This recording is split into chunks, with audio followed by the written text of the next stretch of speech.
3 in the morning. Desperate knocking. Behind the door stands a woman whose face has been on magazine covers, now trembling and barely holding herself together. Nathan Cole doesn't know her name yet, doesn't know she's a CEO, doesn't know she's been running from a man who won't accept that it's over. All he knows is that someone needs help, and he's the only one awake to give it. That single decision, to open his door at 3 a.m., will change everything. Stay with me until the end, hit that like button, and drop a comment with your city so I can see how far this story travels. The knock came again, harder this time. Nathan Cole jerked awake, his heart already racing before his brain caught up. The digital clock on his nightstand glowed 3:17 a.m. in angry red numbers. For a moment he lay frozen, listening. Maybe he'd imagined it. Maybe it was just the building settling, or someone stumbling home drunk and hitting the wrong door. Then it came again. 3 sharp raps, urgent and uneven.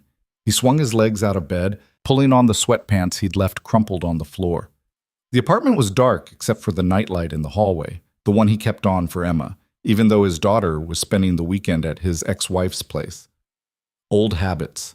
Nathan moved quietly through the living room, avoiding the coffee table he'd bruised his shin on twice already this month. Through the peephole, he could see a woman standing in the poorly lit hallway. Her hair was pulled back messily, and even through the distorted fisheye lens, he could see she was shaking. His hand hesitated on the deadbolt. He'd lived in this building for 4 years, kept to himself mostly, nodded at neighbors in the elevator. He didn't know most of their names, and they didn't know his. That was how he liked it. Simple, uncomplicated, safe. Please. Her voice came through the door, thin and cracking. I'm sorry. I know it's late. I need help. Nathan unlocked the door and pulled it open, keeping the chain latched. Up close, she looked worse than he'd thought. Her eyes were red-rimmed, makeup smudged beneath them. She wore what looked like expensive clothes, a silk blouse, tailored pants, but they were wrinkled, like she'd been wearing them for days. Her hands were trembling so badly she had them pressed together, white-knuckled. I'm Clara, she said quickly. I live downstairs. 4B. I'm sorry to bother you. I just didn't know where else to go. What's wrong? Nathan asked, keeping his voice low. Clara glanced over her shoulder toward the stairwell, then back at him. My ex, he's been outside my apartment. He left about 20 minutes ago, but I can't stay down there, not tonight. I just need somewhere safe for a few hours, please. I'll leave first thing in the morning. Nathan had read enough news stories to know this could be anything. A scam.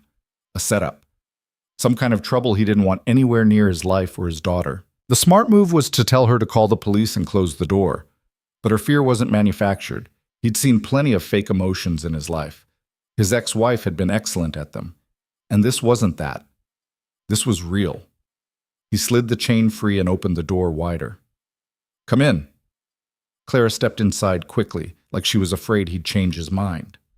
Nathan closed the door behind her and threw both locks, then the deadbolt. She stood in his entryway, arms wrapped around herself, looking lost. Thank you, she whispered. I'm sorry. I'm so sorry. Stop apologizing, Nathan said. He moved past her into the kitchen and filled a glass with water from the tap. Here, sit down. She took the glass but didn't drink, just held it with both hands like it was something to anchor herself to. Nathan pulled out one of the kitchen chairs and waited until she sat before taking the seat across from her. You want to tell me what happened? Clara stared at the water glass. We broke up 3 months ago. I thought he'd accepted it, but he keeps showing up. At my office, outside my building. Tonight he was at my door calling my phone over and over. I didn't answer. I never answer anymore. But he wouldn't leave. Did you call the police?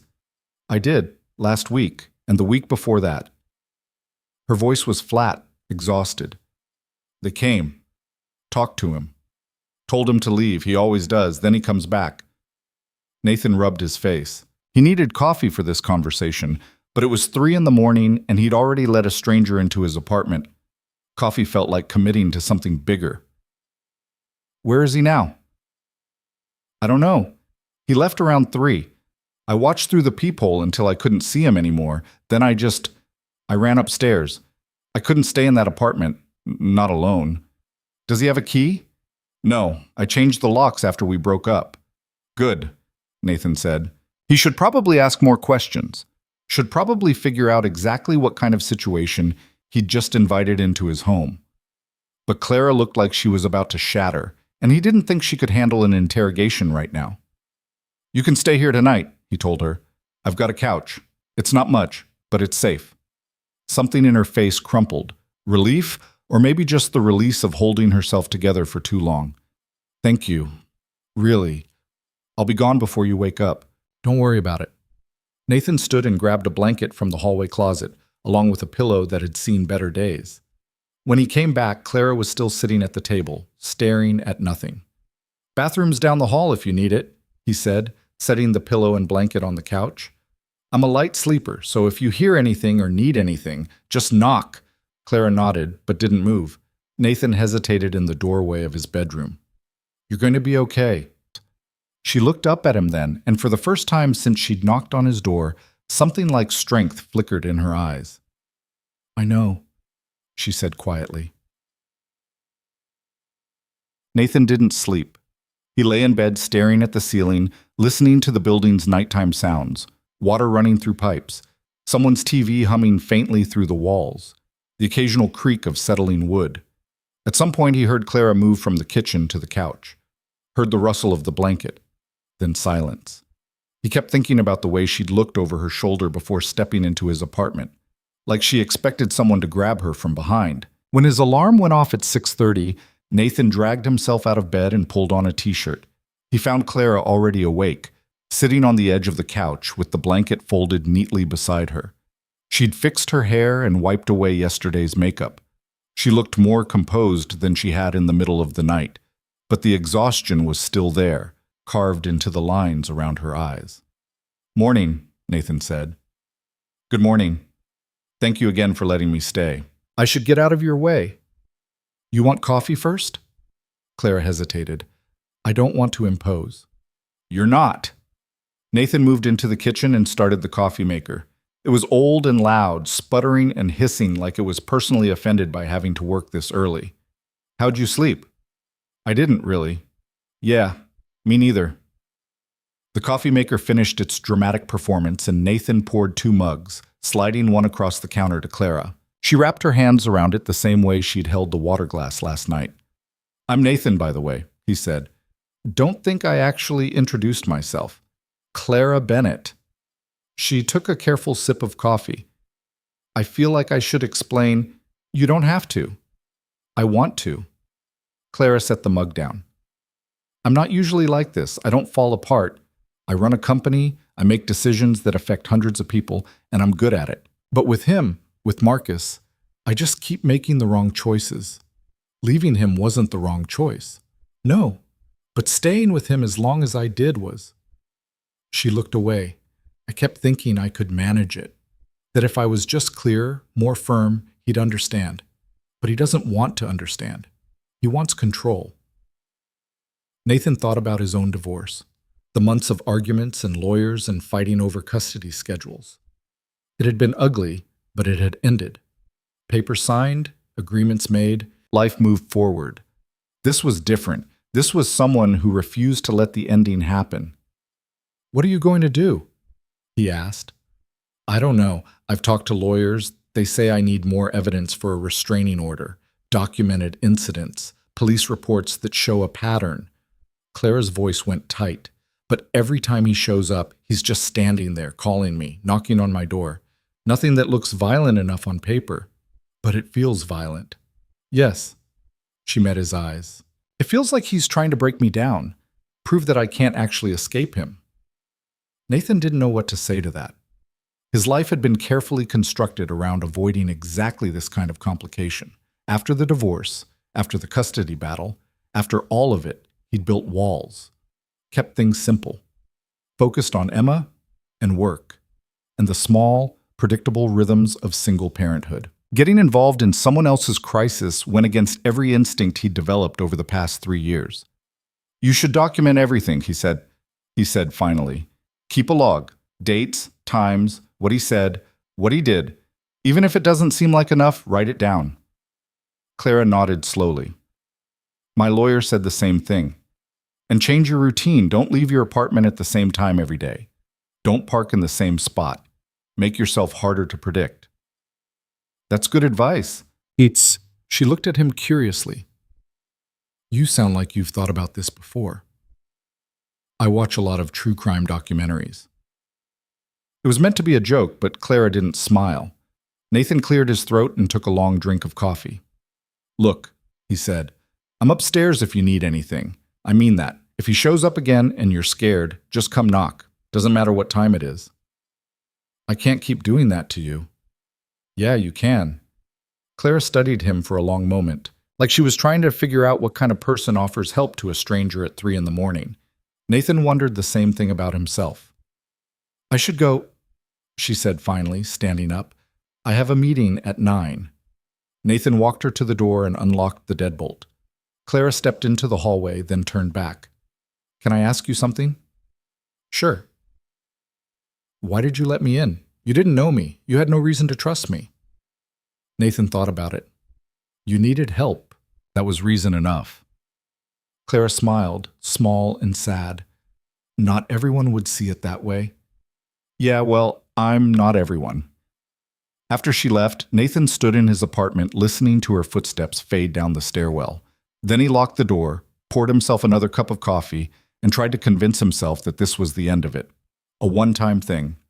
A good deed done, no further involvement necessary. He almost believed it. 3 days passed. Nathan went to work, picked up Emma from school, helped her with homework, made dinner, read bedtime stories, and did all the other things that made up his carefully organized life. He didn't see Clara. Didn't hear anything from the apartment below his. Maybe it was over. Maybe the ex had finally gotten the message and moved on. Then, on Thursday night, Nathan was putting away dishes when he heard it, shouting, muffled by distance and walls, but unmistakable. A man's voice, angry and insistent. Then silence. Then the shouting again, louder this time. Nathan dried his hands on a dish towel and walked to his door. He pressed his ear against it, listening. The voice was coming from downstairs, from Clara's apartment. He should call the police. That was the rational thing to do. Let the professionals handle it. Instead, Nathan grabbed his phone and headed for the stairwell. The shouting got clearer as he descended. He could make out words now. Open the door and just talk to me and stop being ridiculous. The voice carried the particular edge of someone who thought they were being reasonable, who genuinely believed they were the victim in this situation. Nathan reached the 4th floor and saw him immediately. A man in his mid-30s wearing a button-down shirt and slacks like he'd just come from the office. He was standing in front of Clara's door, one hand braced against the frame, the other holding his phone. Clara, I know you're in there, he was saying. Your car's in the garage, just open the door. 5 minutes, that's all I'm asking. Nathan pulled out his phone and started recording. The man, Marcus, Nathan assumed, kept talking. I'm not leaving until we talk. I'll stand here all night if I have to. You can't avoid me forever. She can try. Nathan's voice cut across the hallway. Marcus spun around, startled. Who the hell are you? I live here, and you're disturbing the entire floor. This is none of your business. Marcus's face flushed red. This is between me and my girlfriend. Ex-girlfriend, Nathan corrected. And it became my business when you started shouting at 3 a.m. last week. Marcus's eyes narrowed. You're the one she ran to, the neighbor. He said it like an accusation, like Nathan had committed some kind of betrayal. Yeah, and I'm telling you to leave. I'm not doing anything illegal. I'm standing in a hallway, public space. Nathan kept his phone steady, still recording. You're harassing someone who's made it clear she doesn't want contact with you. That's not public space. That's stalking. Stalking? Marcus laughed, sharp and bitter. I'm trying to have a conversation with someone I spent 2 years with, someone who won't even give me the courtesy of explaining what I did wrong. She doesn't owe you an explanation. You don't know anything about our relationship. I know enough. They stared at each other. Nathan was taller, but Marcus had the build of someone who worked out regularly and took pride in it. The kind of guy who settled arguments with his physical presence when words didn't work. Nathan didn't move. You should go, he said again, quieter this time. Marcus looked at Nathan's phone, still recording. Something shifted in his expression, calculation replacing anger. He stepped back from Clara's door and straightened his collar. Fine. Tell Clara I came by. Tell her I just want to talk. That's all I've ever wanted. He walked past Nathan toward the stairs, moving with deliberate slowness, making sure Nathan knew he was choosing to leave rather than being forced out. Nathan waited until he heard the stairwell door close. Then he waited another 2 minutes, listening. When he was sure Marcus was gone, he knocked gently on Clara's door. It's Nathan. He's gone. The door opened a crack, chain still latched. Clara's face appeared in the gap, pale and tight.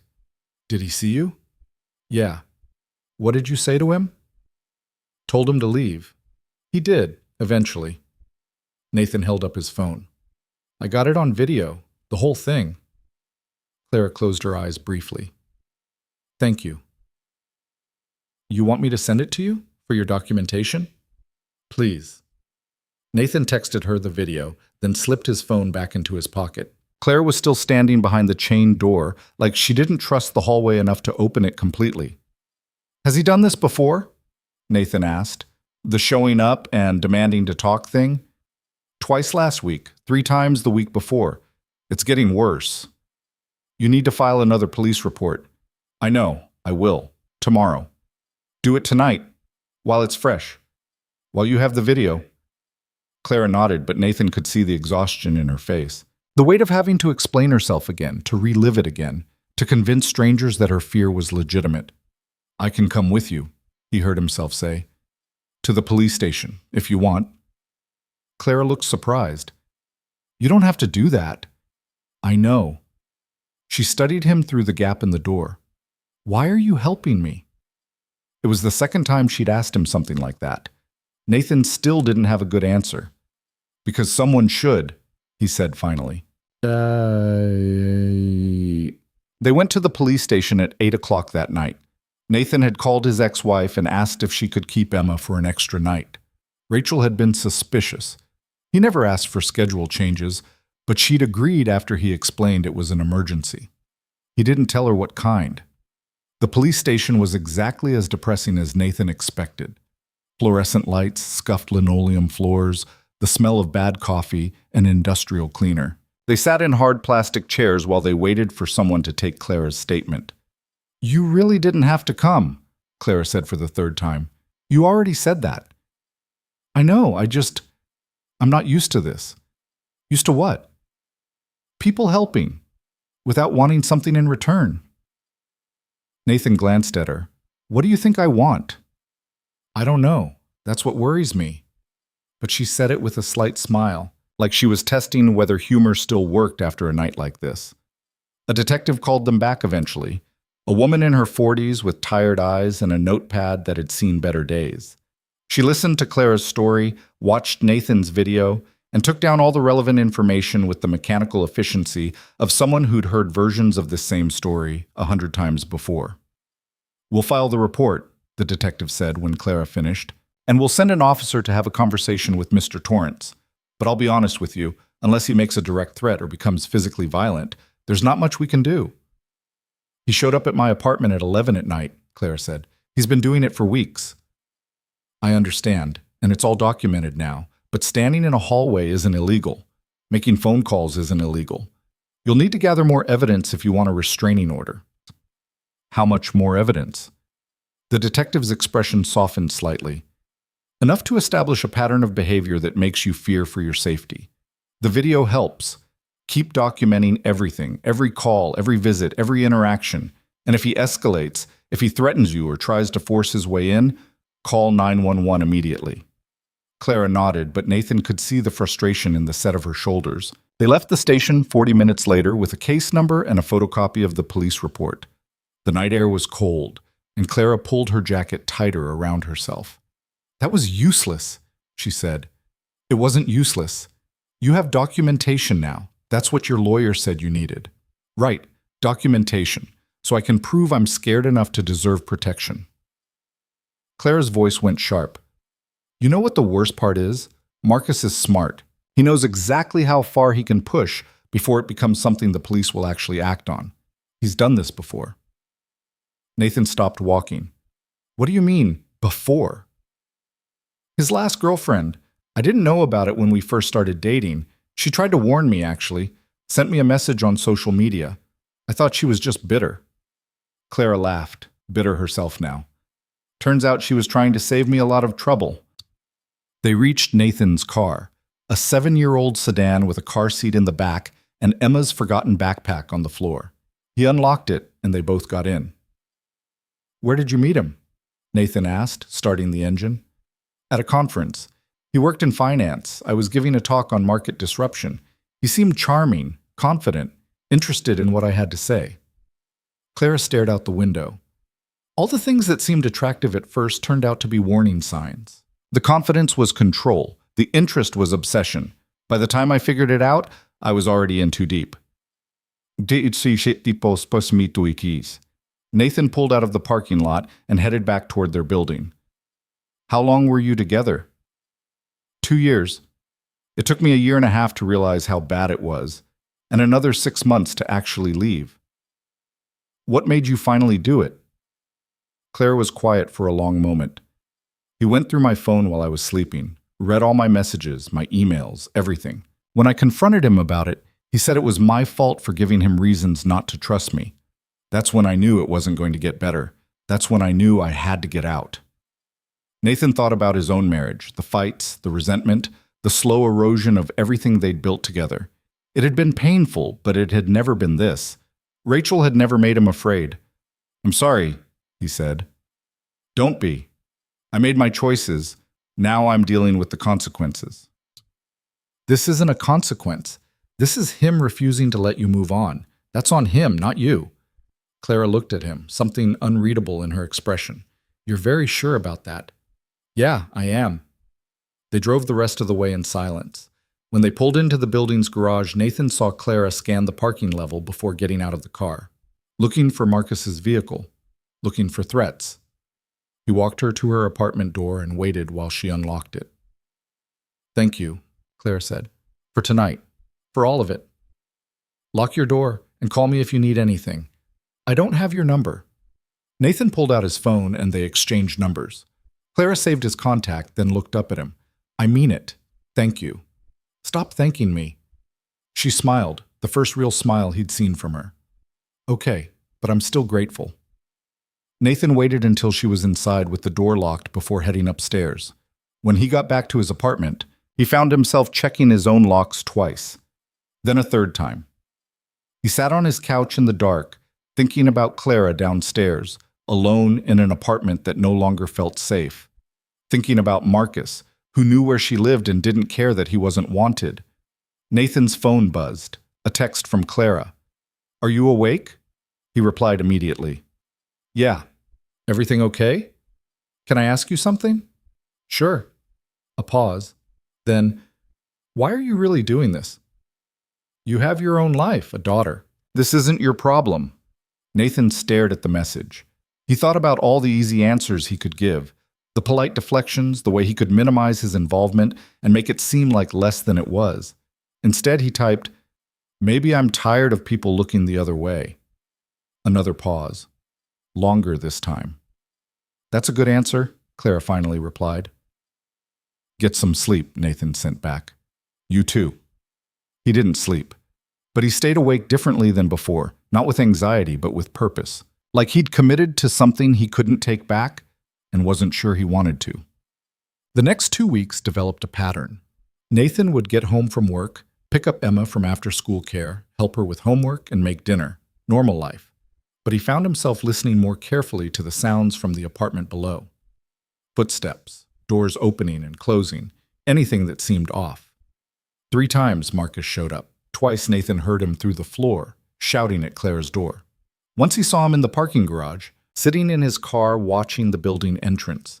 Each time Nathan documented it. Photos, videos, timestamps. He sent everything to Clara, who added it to the growing file her lawyer was building. They started texting regularly, small things at first. He's here again or just got home safe, then longer conversations. Clara would ask about Emma, and Nathan would find himself telling stories about his daughter's latest obsession with dinosaurs, or her ongoing war with vegetables. Clara would share pieces of her work life, the stress of running a company, the impossible balance of appearing strong while feeling hunted. On Friday night, 2 weeks after that first knock on his door, Nathan's phone rang at 11:30. Claire's name on the screen. He answered immediately.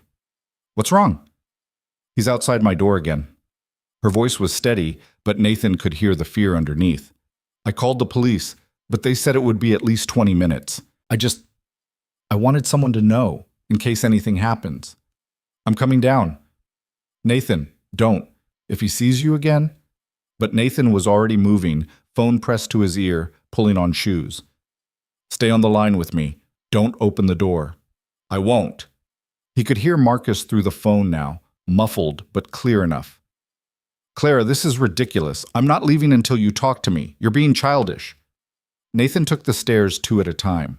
When he reached the 4th floor, he saw Marcus in the same position as before, hand braced against Clara's door, phone in the other hand, looking like a man who genuinely believed he was the reasonable one. "Still not getting the message?" Nathan said. Marcus turned, and Nathan saw recognition flare in his eyes, followed immediately by anger. "You again. You're really making this your business, aren't you?" "Someone has to. She put you up to this, told you some sob story about how I'm the bad guy." Nathan pulled out his phone and started recording. "I'm not having this conversation. Leave or I'm calling the police." "They won't do anything. I'm standing in a hallway, not breaking any laws." "Harassment is a law." Marcus stepped away from Clara's door, moving toward Nathan instead. "You know what I think? I think you're trying to play hero so you can get close to her. I think you saw an opportunity and you're taking advantage." Nathan didn't respond. He kept his phone steady, kept recording. "That's it, isn't it?" Marcus was smiling now, ugly and sharp. "You're not being a good neighbor. You're trying to fuck her. You need to leave." "Or what? You going to make me?" Marcus took another step closer. "You think you're protecting her? You think you know her better than I do? I spent 2 years with Clara. I know who she really is, and trust me, whatever she's told you about me, it's a lie. I believe her version more than yours." Something flickered across Marcus's face, surprise maybe, that someone would take Clara's word over his. Then the anger came back, harder. "You're making a mistake," Marcus said quietly. "Getting involved in something that has nothing to do with you. Clara and I, we have history. We have a connection. You're just some random guy who lives upstairs. You think that matters?" "I think you should leave before the police get here." As if on cue, Nathan heard sirens in the distance. Marcus heard them too. His expression shifted again. Frustration now, and calculation. "Tell Clara this isn't over," he said. "Tell her I'll be back. I'll always be back. She can't hide from me forever." He walked past Nathan toward the stairwell, shoulder-checking him hard enough to make Nathan stumble. Nathan caught himself and kept recording until Marcus disappeared through the door. Then he knocked on Clara's apartment. "It's me. He's gone." The door opened immediately. Clara looked shaken but composed, already pulling herself back together. "I heard what he said to you. I'm sorry you had to deal with that. Don't apologize for him." Nathan sent her the video. "Add it to the file." "I will." Clara leaned against the doorframe. "The police are on their way. You don't have to stay." "I'll stay until they get here." They stood in the hallway together, not talking, just waiting. When the police arrived, 2 officers, both young and looking like they'd rather be anywhere else, Nathan and Clara gave their statements, showed the video, provided the case number from the previous report. The officers took notes, promised to follow up with Marcus, and left with the same warnings the detective had given. Document everything. Call immediately if he escalates. Consider a restraining order if the pattern continues. After they were gone, Clara turned to Nathan. "This is getting worse." "I know. I don't know how to make it stop." Nathan didn't have an answer for that. He wanted to tell her it would be okay, that Marcus would eventually give up, that the system would protect her, but he'd spent enough time in the real world to know those were empty promises. "You're not alone in this," he said instead. "That's something." Claire's eyes went bright with unshed tears. She blinked them back. "I should let you get some sleep. Call me if you need anything." "I always need something lately. I'm starting to feel like I'm using you." You're not. How do you know? Because using someone means you're taking without caring about the cost. You care. I can tell. Clara looked at him for a long moment. Then, impulsively, she stepped forward and hugged him. It was quick, awkward, the kind of hug someone gives when they're not used to accepting comfort. But it was genuine. Thank you, she whispered. Nathan hugged her back, careful and brief. Get some sleep, Clara. He went back upstairs and stood in his apartment, listening to the silence. His phone buzzed. A text from Clara. I'm sorry you're caught up in this. I'm not caught up in anything, he replied. I made a choice. Why, though? Really? You could just ignore this. Most people would. Nathan thought about his marriage falling apart and the months of lawyers and arguments, about the custody evaluations, and the judge who'd looked at him like he was a problem to be managed rather than a parent trying to do right by his kid, about all the times he'd felt powerless and alone and like the system was designed to grind him down. He typed, because someone helped me once when I needed it. Maybe it's my turn to do the same. Clara's response came quickly. Who helped you? My neighbor, actually, when I was going through my divorce. She watched Emma when I had to meet with lawyers. Brought us dinner when I was too exhausted to cook. Didn't ask questions or judge, just showed up. What was her name? Mrs. Chen. She moved to Portland 2 years ago to be closer to her grandkids. I'd like to thank her someday, Clara sent. She'd probably tell you to pay it forward. Okay, I will. Nathan set his phone down and finally allowed himself to think about what he'd been avoiding for 2 weeks. He was getting attached. To Clara's situation, yes, but also to Clara herself. To the careful way she held herself together even when she was falling apart. To her sharp mind and her refusal to be a victim even while being victimized. It was complicated and messy, and exactly the kind of thing he'd promised himself he'd avoid after the divorce. But when his phone buzzed again with another message from Clara, good night, and thank you again. He smiled anyway. Good night, he sent back. Then he went to bed and actually slept, knowing that one floor below, Clara was doing the same. The next morning, Nathan woke to Emma jumping on his bed at 7:30, her blonde hair wild and her dinosaur pajamas inside out. Dad! Dad! You said we could go to the Science Museum today. He groaned and pulled a pillow over his face. I said maybe, and it's Saturday. Sleeping in is a thing that exists. You've been sleeping in. It's almost 8 o'clock. Emma, it's 7:30. That's basically 8. Nathan gave up and sat up, rubbing his eyes. Emma immediately crawled into his lap, her 6-year-old energy levels already at maximum capacity. Did you know that velociraptors were actually only about 3 feet tall? She informed him seriously. Not like in the movies. The movies lied to us, Dad. That's very disappointing. I know, but they were still cool. Can we go see the dinosaur exhibit? Nathan looked at his daughter, at her bright eyes and the gap where she'd lost her first tooth last week, and felt the weight of everything settle on him differently. This was what mattered. This uncomplicated love. This simple need to see dinosaur bones on a Saturday morning. Yes, he said. We can go. After breakfast. Emma cheered and launched herself off the bed, racing toward the kitchen. Nathan followed more slowly, still half asleep. His phone buzzed on the nightstand. A text from Clara. Is it too early to ask a favor? He picked it up and typed back. Depends on the favor. My landlord wants to meet with me Monday morning about concerns regarding recent police visits to the property. I think he's going to try to kick me out. Can you be there as a witness? Nathan stared at the message. A witness to what, exactly? But he already knew the answer. A witness to the fact that Clara wasn't the problem, that she wasn't causing trouble, that she was the one being harassed. What time? He sent back. 9. I know it's asking a lot. I'll be there. Thank you. I'll buy you coffee after. You don't have to do that. I want to. Nathan set his phone down and went to make breakfast. Emma wanted pancakes shaped like dinosaurs, which was beyond his artistic abilities, but he did his best. They came out looking more like lumpy clouds, but Emma declared them perfect anyway. Who are you texting? She asked, drowning her pancakes in syrup. A friend. What friend? You don't have friends. I have friends.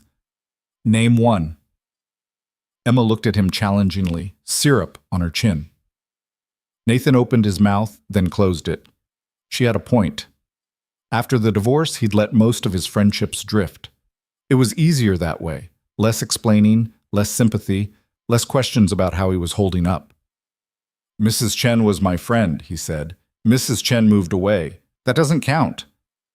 Emma took an enormous bite of pancake. Is it a lady friend? Where did you learn that phrase? Mom said you should get a lady friend. She said you're too serious all the time. Nathan made a mental note to have a conversation with Rachel about what she discussed with their daughter. Mom doesn't know what she's talking about. So it is a lady friend. Eat your breakfast, Emma. She grinned at him, triumphant in the way only 6-year-olds can be when they think they've uncovered a secret.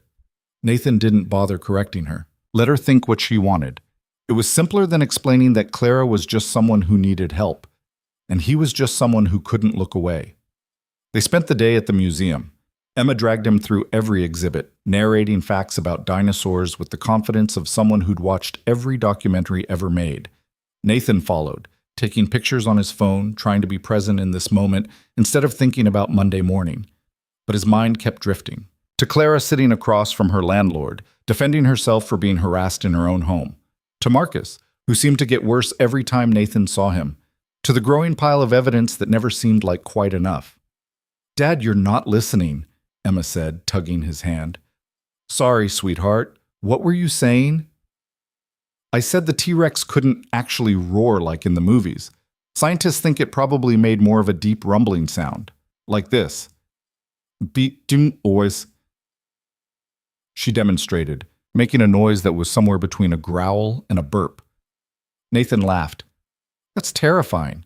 I know, Emma beamed. Want to hear it again? They stayed until the museum closed at 5.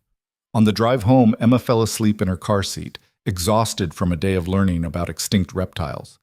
Nathan carried her up to the apartment and tucked her into bed, still wearing her shoes. His phone buzzed. Clara again. Are you home? Just got back. Why? Marcus just left. He was here for an hour. I have it all on video, but I don't want to be alone right now. Can I come up? Nathan looked at Emma, asleep in her room. Having Clara over with his daughter here felt like crossing a line he hadn't crossed yet, mixing the parts of his life he'd worked hard to keep separate. But the alternative was telling Clara no, leaving her alone in an apartment that felt less safe every day. Give me 10 minutes, he sent. He checked on Emma, still asleep, then straightened up the living room, which looked like a tornado had hit it. Dinosaur books everywhere, Emma's backpack spilling crayons across the floor, a half-finished art project involving way too much glitter. The knock came exactly 10 minutes later, soft, tentative. Nathan opened the door and Clara stepped inside quickly, glancing over her shoulder like she expected Marcus to appear from nowhere. She looked exhausted, different from the fear exhaustion of that first night. This was deeper. The kind of tired that came from fighting too long with no end in sight. I'm sorry, she said immediately. I know you have Emma this weekend. I shouldn't have. It's fine. She's asleep. Clara looked around the apartment, taking in the chaos. A small smile touched her lips. She likes dinosaurs? She's obsessed. Has been for 6 months. Before that, it was planets. I'm hoping her next phase is something quieter. How old is she, Pio? 6. Just started first grade. That must be hard. Doing it alone. Nathan shrugged. You figure it out. What happened tonight? Clara's smile faded. She pulled out her phone and showed him the video. An hour of Marcus standing outside her door, calling her name, leaving voicemails that Nathan could hear playing through the door. I love you. Why are you doing this to us? Just talk to me. I can't believe you're being this unreasonable. The same words, over and over. Different variations, same theme. Marcus as the victim, Clara as the one causing problems. Did you call the police, Bassam? Nathan asked. What's the point? They'll show up an hour after he leaves, take a report, tell me there's nothing they can do. I already know how it goes. Clara sat down on the couch, careful to avoid the glitter. My landlord called me yesterday. Said other tenants have complained about the disturbances. Said I need to resolve my personal issues or he'll have to reconsider my lease. That's illegal.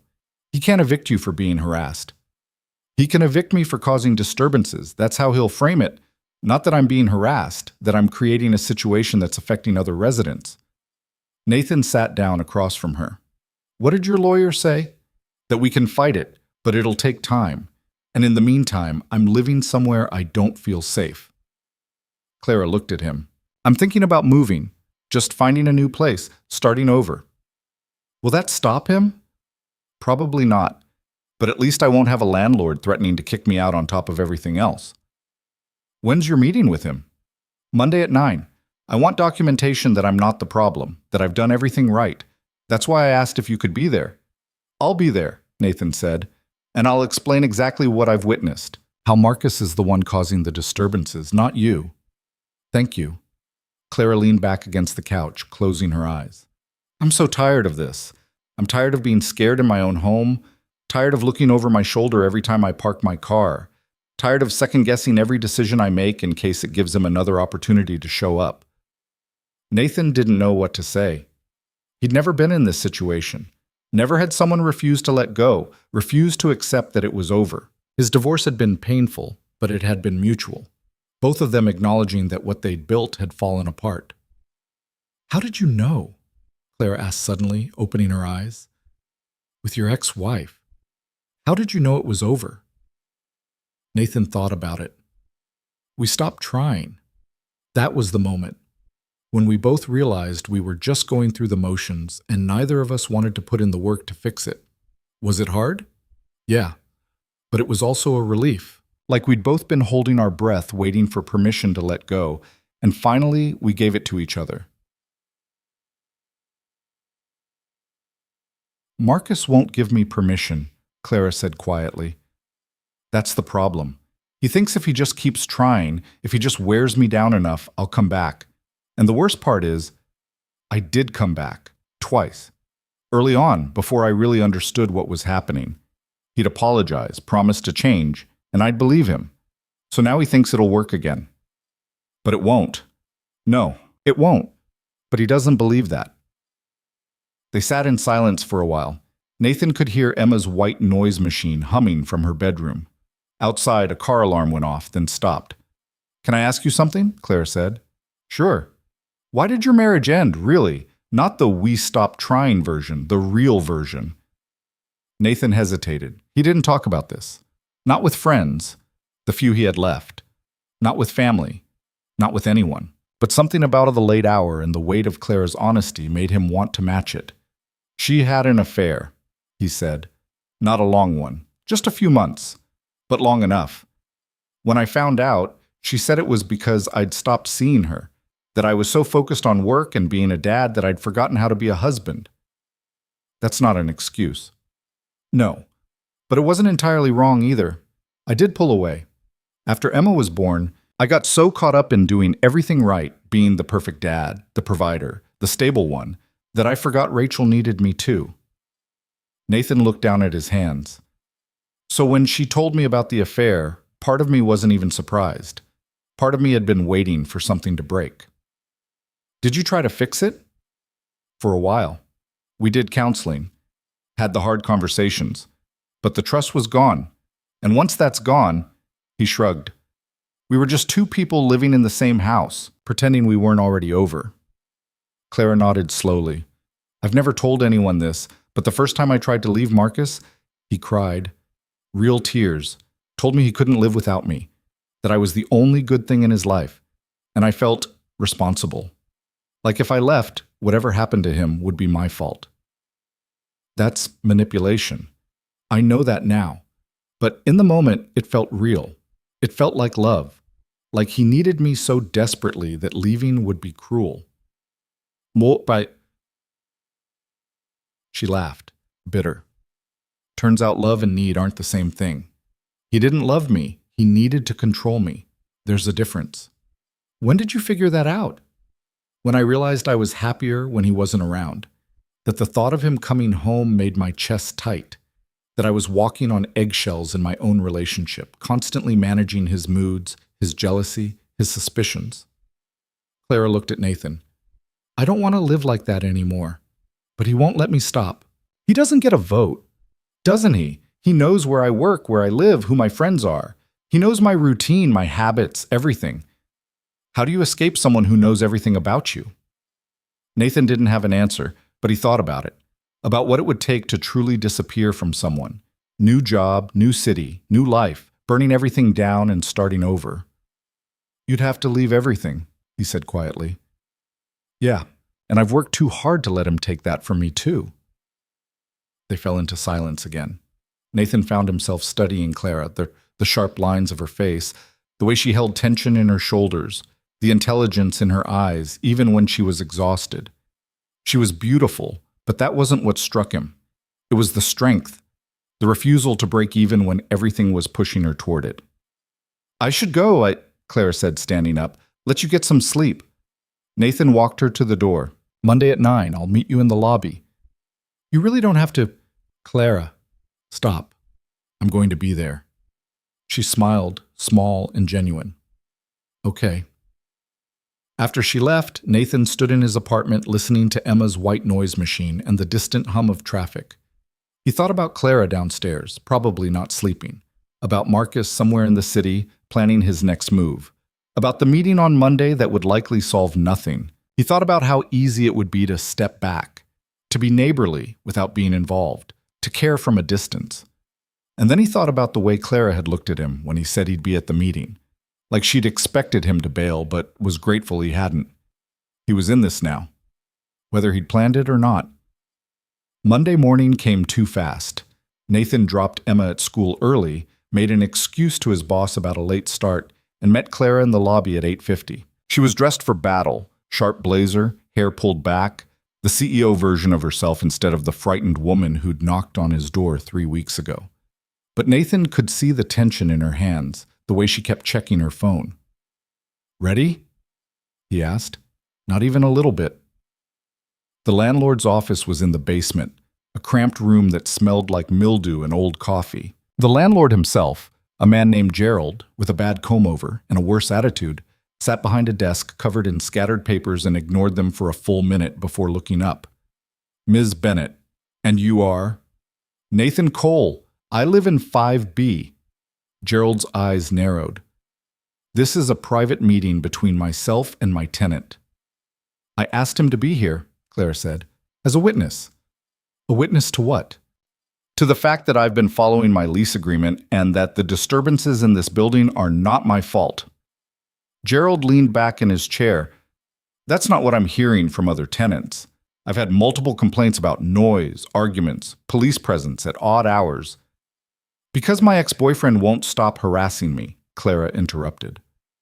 I've filed 3 police reports. I've documented every incident. I've done everything legally required of me. I'm not causing disturbances. I'm the victim of them.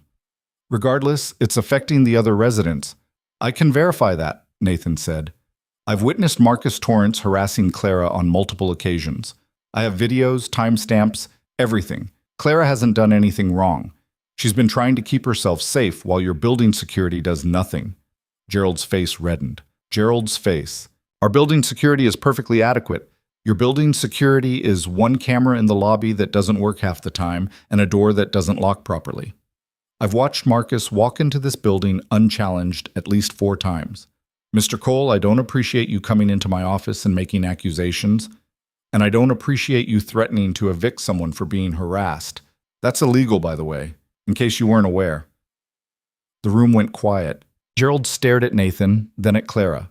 Clara's expression was carefully neutral, but Nathan could see the hint of satisfaction in her eyes. I'm not evicting anyone, Gerald said finally. I'm simply asking Ms. Bennett to resolve her personal issues in a way that doesn't impact other tenants. How exactly do you suggest I do that? Clara asked. I've called the police. I've filed reports. I've changed my locks. What else would you like me to do? That's not my problem. Actually, it is, Nathan cut in. As a landlord, you have a legal obligation to provide a safe living environment. Clara's safety is being compromised by inadequate building security and your refusal to take her complaint seriously. If something happens to her because you failed to address known security issues, you'll be liable. Gerald's face went from red to purple. Are you threatening me? I'm informing you of your legal obligations. Claire's lawyer can explain it in more detail if you'd like. Clara pulled a folder from her bag and slid it across the desk. Everything's documented here, every incident, every police report, every time I've contacted building management about security concerns. If you choose to not renew my lease, I'll be filing a formal complaint with the housing authority for retaliatory eviction. Vos, Miss. Gerald opened the folder, flipped through the pages, and his expression shifted. The bluster faded, replaced by calculation. I'll review this, he said stiffly, and I'll have building security do additional rounds on the 4th floor. Thank you, Clara said. That's all I've been asking for. They left the office and walked outside in silence. When they reached the parking lot, Clara stopped and turned to Nathan. She laughed, surprised and slightly breathless. That was amazing. Did you see his face when you mentioned liability? I might have overstated the legal case a bit. I don't care, he backed down. That's what matters. Clara's smile faded slightly. Thank you. Again, I couldn't have done that alone. Yeah, you could have. You had all the documentation, you knew your rights, I just made noise. Important noise. Clara pulled out her phone. I owe you that coffee, and probably lunch, and maybe dinner for the rest of the year. You don't owe me anything. Nathan, stop deflecting and just let me buy you coffee. They ended up at a small cafe 2 blocks from the building. Clara ordered something complicated with oat milk and extra shots. Nathan got black coffee and immediately regretted it when it tasted like burnt tar. So, Clara said, wrapping her hands around her cup, do you do this for all your neighbors, or am I special? You're the first one to knock on my door at 3 a.m. Lucky me. She took a sip of her coffee. Can I ask you something without it being weird? Depends on the question. Why are you still single? After your divorce, I mean. She gestured vaguely. You're clearly a good person. You're a good dad. You show up when it matters. That's rare. Nathan shifted uncomfortably. I don't know. Haven't really thought about it. That's a lie. Okay, yeah, it's a lie. He stared at his terrible coffee. After the divorce, I didn't want complications. Didn't want to bring someone into Emma's life who might not stick around. Didn't want to risk getting it wrong again. So you chose safe. I chose simple. There's a difference? Maybe not. Nathan looked at her. What about you? Before Marcus, I mean. Clara laughed. Before Marcus, I was too focused on work to have a real relationship. I dated, but it was always surface level, easy. Then Marcus came along and he was intense, present. It felt like he actually saw me, you know? Turns out he was just paying very close attention so he could figure out how to control me. That's not your fault, isn't it? I ignored so many red flags.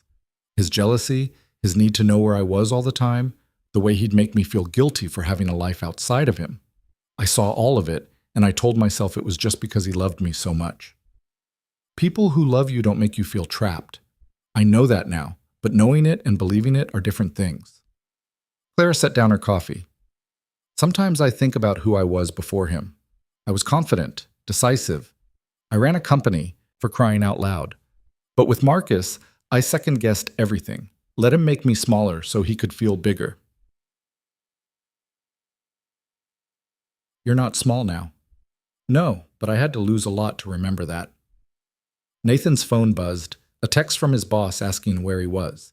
He typed back a quick response about a family emergency and put the phone away. You're going to get in trouble, Clara said. It's fine. I have time saved up. Nathan, Clara, stop worrying about it. She smiled. You're very stubborn. Yeah, well, you're very persistent. We're even. They finished their coffee and walked back to the building together. In the lobby, Clara hesitated. I meant what I said earlier about dinner or drinks or just whatever.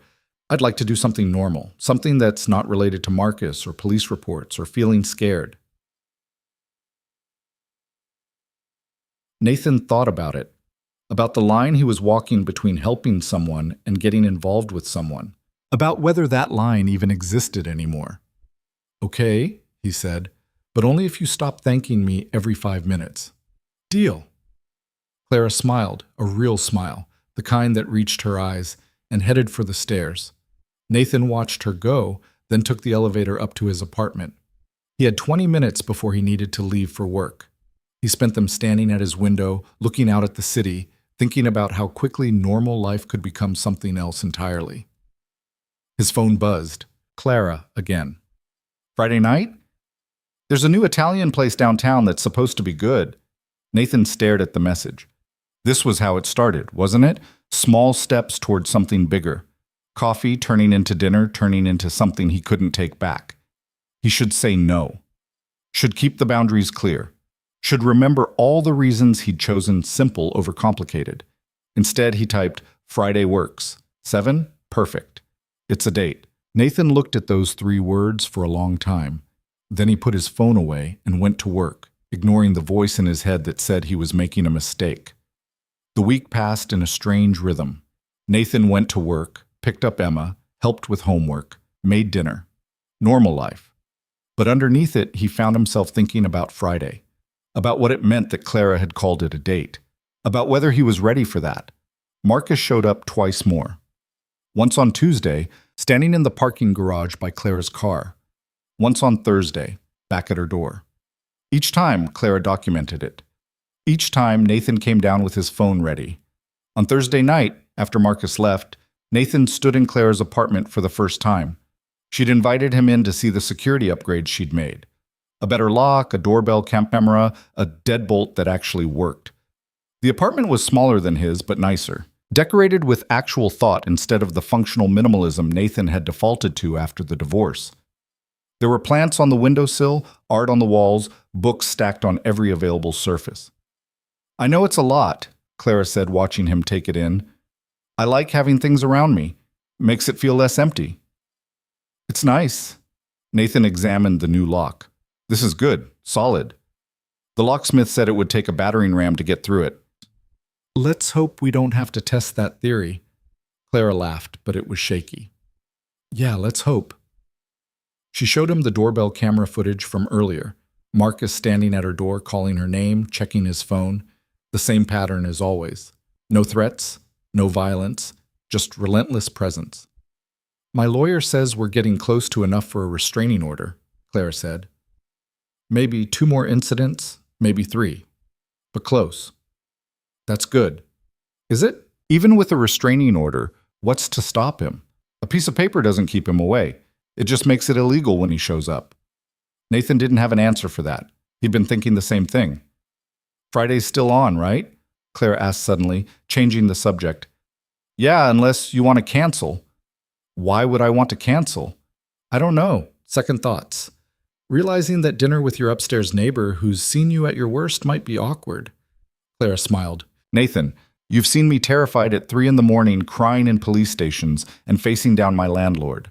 Dinner is going to be the least awkward thing we've done together. Fair point. Besides, she added, I want to know more about you, the real you, not just the guy who shows up when I'm in crisis mode. There's not much to know. I doubt that. Clara walked him to the door. Friday at 7. Don't be late. Wouldn't dream of it. Nathan went back upstairs and immediately regretted agreeing to this. What was he doing? Clara was dealing with an abusive ex, a potential eviction, and a legal battle that seemed to have no end. She needed stability, not whatever complicated thing this was becoming.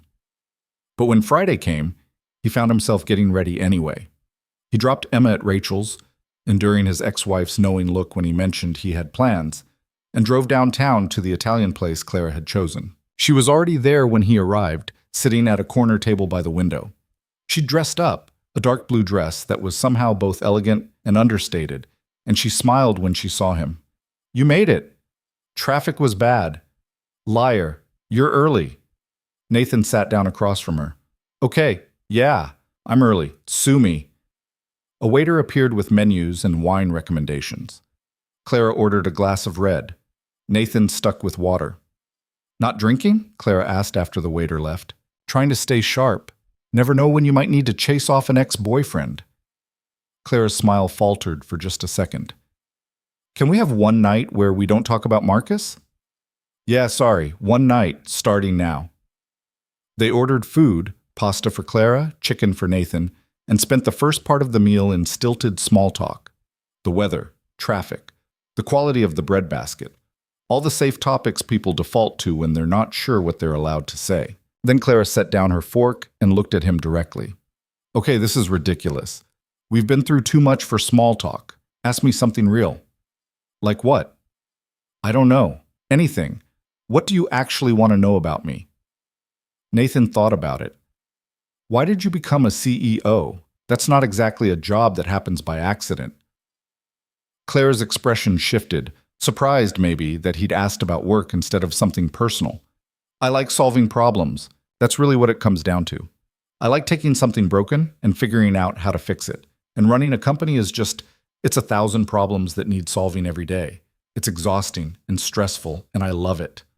What kind of company? Tech.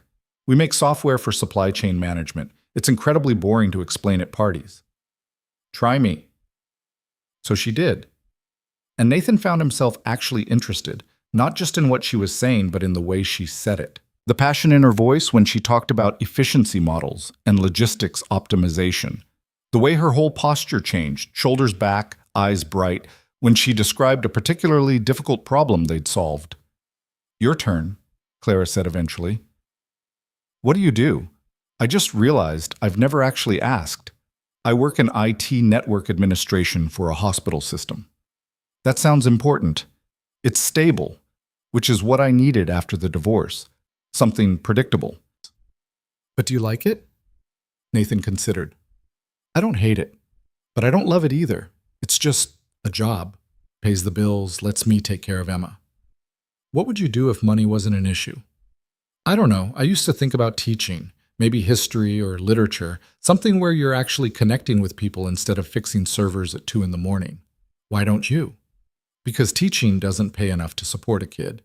Because stable matters more than happy. Because... He stopped. Because it's easier not to try than to try and fail. Clara nodded slowly. I get that, I really do. But it's also really sad. Yeah, probably.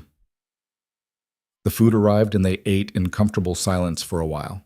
Nathan noticed Clara kept glancing at her phone, checking for messages, probably making sure Marcus wasn't trying to contact her. He's not going to show up here, Nathan said quietly. You don't know that. Clara, I'm sorry. I know I said one night without talking about him, but he's always there. Even when he's not physically there, he's in my head. Waiting. She set down her fork. I hate that he's taken this from me too. The ability to just exist without fear. Nathan reached across the table and covered her hand with his. It was an impulse, unplanned, but Clara's fingers curled around his and held on. We're going to fix this, he said, one way or another. How? He's not going to stop, and the system isn't designed to protect people until after something terrible happens. I'm stuck in this waiting period, just hoping he doesn't escalate before we have enough evidence for a restraining order. Then we make sure he doesn't get the chance to escalate. How? Nathan didn't have an answer, but looking at Clara, at the fear and frustration and exhaustion in her face, he knew he'd figure something out. He had to. They finished dinner and walked outside. The night air was cool, and Clara pulled her jacket tighter around herself. Thank you for tonight, she said, for trying to give me normal. Did it work? A little, for a while. She looked up at him. Walk me to my car? They walked the 2 blocks to the parking garage in silence. Clara's car was on the 3rd level, parked under a flickering fluorescent light. She unlocked it, then turned to face Nathan. I'm glad you said yes to dinner. Me too. Even though I'm a mess? You're not a mess. You're dealing with an impossible situation as best you can. Clara smiled. You always know what to say. That's definitely not true. She stepped closer. For a moment, Nathan thought she might kiss him. Part of him wanted her to. Part of him knew it was a terrible idea. Clara must have seen something in his expression because she stopped, uncertainty crossing her face. Too fast? She asked. Maybe. I don't know. This whole thing is complicated. Yeah, I know. She stepped back. I should go. Clara? It's fine, really. Thank you for dinner. I'll see you at home. She got in her car and drove away before Nathan could figure out what to say. He stood in the parking garage for a long time, listening to the echo of engines and wondering what he was doing. His phone buzzed. A text from Clara. I'm sorry if I made things weird. You didn't, he replied. I'm just trying to figure out what this is. Me too. But I know I like having you in my life, even if it's complicated. Same. Good night, Nathan. Good night. Nathan drove home and lay in bed staring at the ceiling, thinking about Clara's hand in his across the dinner table, about the way she'd looked at him in the parking garage, about the growing weight of something he couldn't quite name. He was falling for her. That was the truth he'd been avoiding. Somewhere between the late-night knocks and the police reports and the shared coffee, he'd started caring about Clara as more than just someone who needed help, and that terrified him. Because what happened when Marcus finally went too far? What happened when this stopped being about protection and started being about something neither of them was ready for? Nathan didn't have answers, but as he finally drifted off to sleep, he knew one thing for certain. He wasn't walking away. Not now, not while Clara still needed him. Maybe not ever. The nightmare started 3 days after their dinner. Nathan would wake at 2 or 3 in the morning to the sound of pounding that wasn't real, his heart racing before his brain caught up and reminded him he was safe in his own bed. He'd lie there listening to the building's silence, wondering if Clara was awake too, if she could sleep at all anymore. On Tuesday morning, he ran into her in the parking garage. She looked like she hadn't slept in days, dark circles under her eyes, her usual sharp composure fraying at the edges. You okay? He asked. Marcus filed a counter-complaint with the police. Says I'm harassing him, that I've been making false reports to damage his reputation. Clara laughed, hollow and bitter. Can you believe that? After everything he's done, he's trying to make himself the victim. That won't hold up. You have documentation. Do I? Or do I have a bunch of videos of a man standing in a hallway? A bunch of phone calls that could be interpreted as someone trying to have a conversation with their ex? Clara's voice cracked. His lawyer is good, Nathan, better than mine, and he's spinning this whole thing like I'm the unstable one, the emotional CEO who can't handle a breakup. Nathan wanted to tell her it would be fine, that the truth would win out, but he'd lived long enough to know the truth didn't always matter as much as who told the better story. What did your lawyer say? To keep documenting, to not engage, to wait it out. Clara opened her car door. I'm so tired of waiting. She drove away before Nathan could respond. He stood in the garage for a long time after, thinking about the way her hands had been shaking on the steering wheel. That night, Emma asked why he kept checking his phone during dinner. I'm not checking it that much, Nathan said, cutting her chicken into smaller pieces even though she was perfectly capable of doing it herself. You've looked at it like 100 times. Emma speared a piece of broccoli and examined it suspiciously. Is it the lady friend? Emma, Mom says you need to be careful about lady friends because you have me to think about. Nathan set down his fork. What else did Mom say?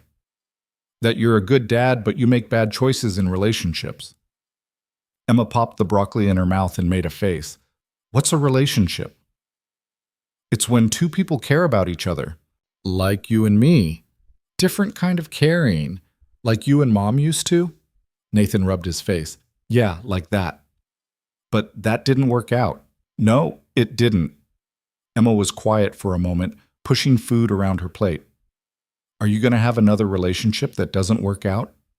I don't know, sweetheart. Maybe, maybe not. I think you should try anyway. Mom has a new boyfriend and she seems happy. You should be happy too. Nathan looked at his 6-year-old daughter, who somehow had more emotional intelligence than most adults he knew. When did you get so smart? I've always been smart. You just don't notice because you're busy being worried all the time. Bum. She wasn't wrong. His phone buzzed. A text from Clara. He's here again, at my door. I called the police, but can you... Nathan was already standing up. Emma, I need to go downstairs for a minute. Stay here, okay? Don't open the door for anyone. Is it the lady friend? Just stay here, I'll be right back. He took the stairs down 2 at a time. On the 4th floor, he could hear Marcus before he saw him. The same voice, the same words, slightly different arrangement. Clara, this is ridiculous. I know you're in there. We need to talk about these false accusations you're making. My lawyer says, your lawyer can talk to her lawyer, Nathan said, already recording. You need to leave. Marcus turned, and Nathan saw something different in his face this time. Not just anger, something harder, more calculated. The White Knight again. Tell me something. Are you sleeping with her? That's none of your business. It is if you're the reason she won't talk to me. If you're the one poisoning her against me. Marcus stepped closer. I've been doing some research on you, Nathan Cole. Divorced 3 years ago. Lost custody battle. Working a dead-end job. You see Clara as your way to something better, don't you? Nathan's jaw tightened. I see Clara as someone who deserves not to be harassed. Harassed? That's a strong word for trying to have a conversation with someone I spent 2 years with. She doesn't want to have that conversation. How many times does she have to say no before you understand it? Marcus smiled. See, that's the thing. Clara says a lot of things she doesn't mean. I know her. I know when she's scared, when she's lying, when she's trying to convince herself she wants something she doesn't. And right now she's trying to convince herself she doesn't love me anymore. But I know the truth. The truth is she filed 3 police reports against you. The truth is she's confused, and you're taking advantage of that confusion. Marcus pulled out his phone. I have texts from her, from just last month, telling me she misses me, that she's not sure breaking up was the right decision. Want to see them? Nathan didn't respond. Marcus took his silence as permission and held up the phone. Sure enough, there were texts. From Clara's number. Words that made Nathan's stomach turn. I miss you. This is harder than I thought it would be. Maybe we gave up too fast. See? Marcus said. She still loves me. She's just letting people like you convince her otherwise. The door behind them opened. Clara stood there looking between them. Those texts, she said quietly. I sent those 6 weeks ago, before you showed up at my office and screamed at me in front of my entire staff. Before you followed me to 3 different client meetings. Before you started showing up at my apartment in the middle of the night. I sent those when I still thought maybe we could be civil, that maybe you'd respect my decision even if you didn't agree with it. Clara, I don't love you, Marcus. I don't even like you, and I need you to leave me alone. Marcus's expression shifted. The calculated charm dropped away, leaving raw anger underneath. You don't get to do this. You don't get to just decide we're over without even trying to fix it. I tried to fix it for 2 years. I'm done trying. Because of him? Marcus pointed at Nathan. Because some divorced loser is giving you attention? Because you make me feel small and scared and like I can't trust my own thoughts, Clara said. Her voice was steady now, clear. Because I spent 2 years walking on eggshells, managing your moods, apologizing for things that weren't my fault. Because the day I left you was the first day in months I could actually breathe. Nathan saw it coming before it happened, saw Marcus's hand twitch, saw the rage build in his face. He stepped between them without thinking. Don't, he said quietly. Marcus stared at him. For a long moment, Nathan thought he would actually do it, would throw the punch that would finally cross the line into something the police couldn't ignore. Then sirens echoed in the stairwell, getting closer. Marcus stepped back, smoothing his collar. This isn't over. Yeah, it is, Nathan said. Marcus walked past them toward the stairs, and Nathan kept recording until he was out of sight. Then he turned to Clara. You okay? She was shaking. Did you see that? Did you see him almost? I saw it. I got it on video. 2 police officers appeared in the hallway moments later.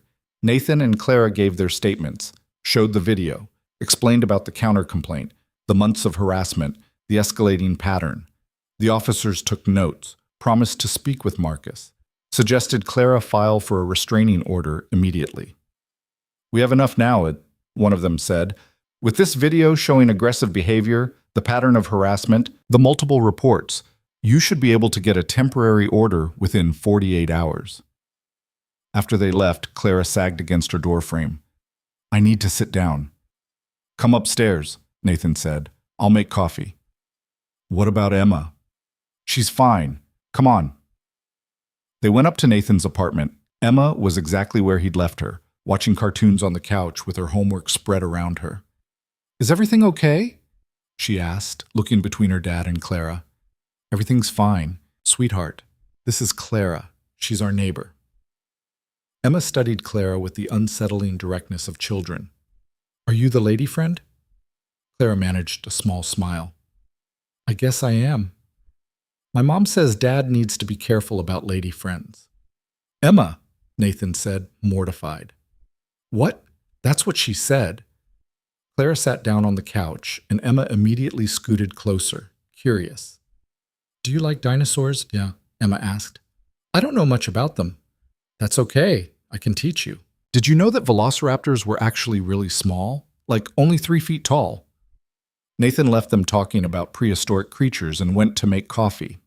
When he came back, Emma was showing Clara her dinosaur books, narrating facts with complete confidence. "Dad says I talk too much about dinosaurs, but I think he's wrong," Emma was saying.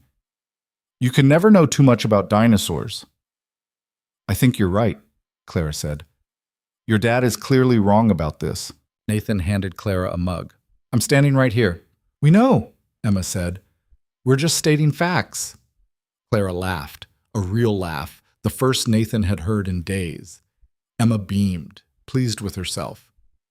"I like her," Emma announced to Nathan. "She can be the lady friend." "That's not how it works, Emma." "Why not?" "Because—" Nathan looked at Clara helplessly. "Because relationships are complicated," Clara said.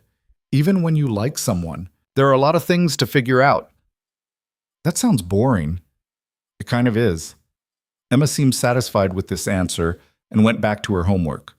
Nathan sat down across from Clara, and they drank coffee in comfortable silence while Emma worked on math problems and muttered to herself about addition. "Thank you," Clara said quietly, "for earlier. If you hadn't been there, don't think about it." "I have to think about it. He was going to hit me. I saw it in his face." "But he didn't, and now we have proof that he was considering it. That's what matters." Clara set down her mug. "I'm filing for the restraining order tomorrow. My lawyer's going to expedite it." "Good.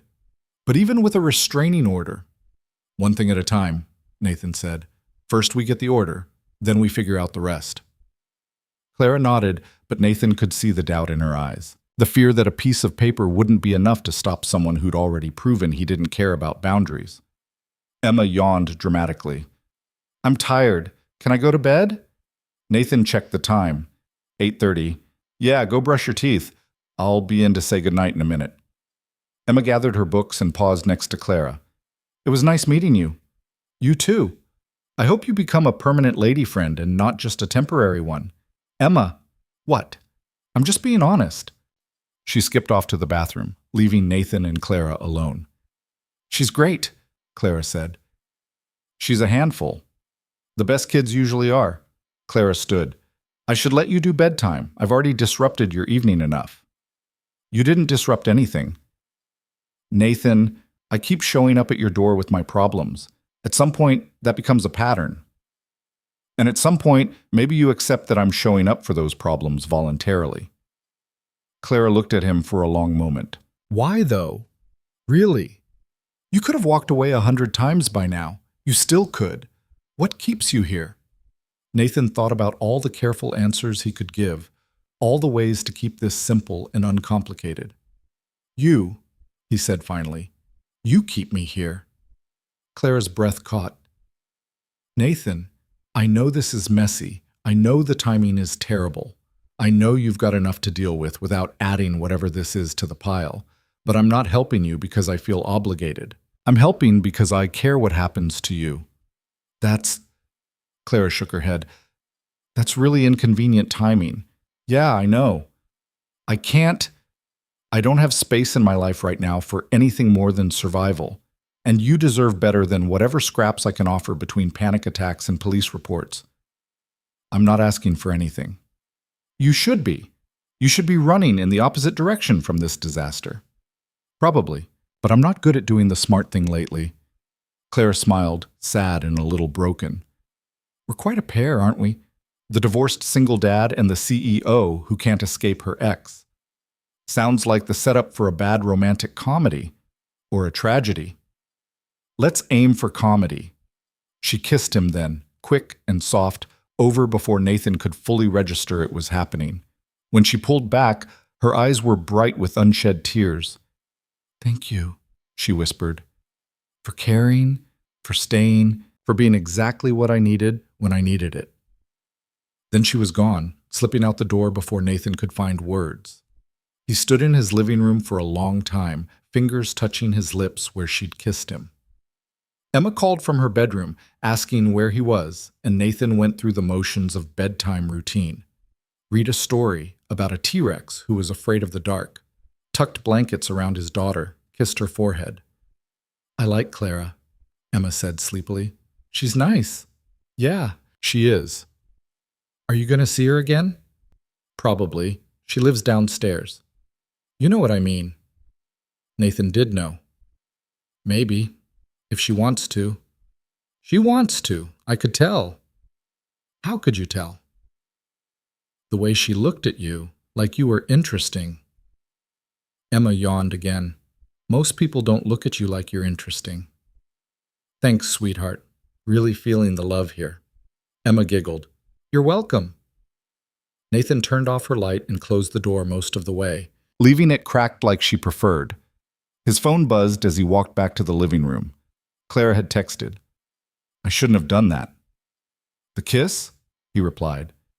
"Yeah, it wasn't fair to you. I'm not complaining. You should be." "I'm a mess, Nathan. I can't drag you into this any deeper than I already have."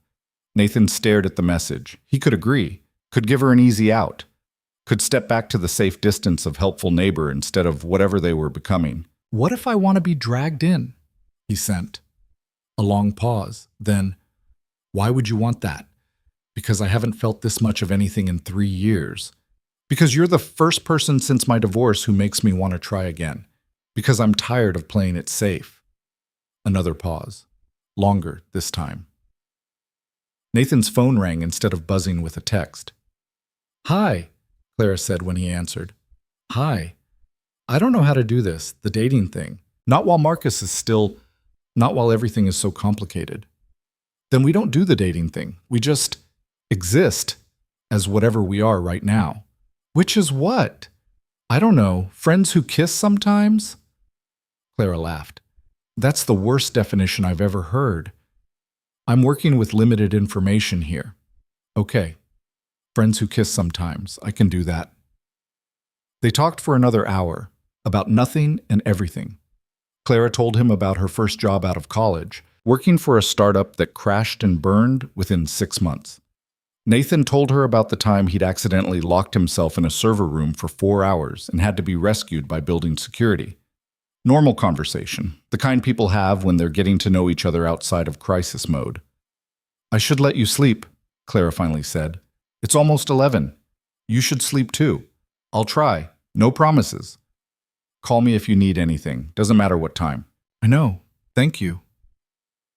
After they hung up, Nathan lay in bed and thought about the kiss, about the way Clara had looked at him before she left, about Emma's observation that most people didn't find him interesting. His daughter wasn't wrong. Since the divorce, he'd made himself as uninteresting as possible. Safe, predictable. No surprises, no complications, no risks. Clara was all risk, all complication, all the things he'd been avoiding. And for the first time in years, that felt like exactly what he needed. The restraining order came through on Thursday. Temporary, pending a full hearing in 2 weeks, but enforceable immediately. Marcus was to stay at least 500 feet from Clara, her workplace, and her residence. No contact of any kind.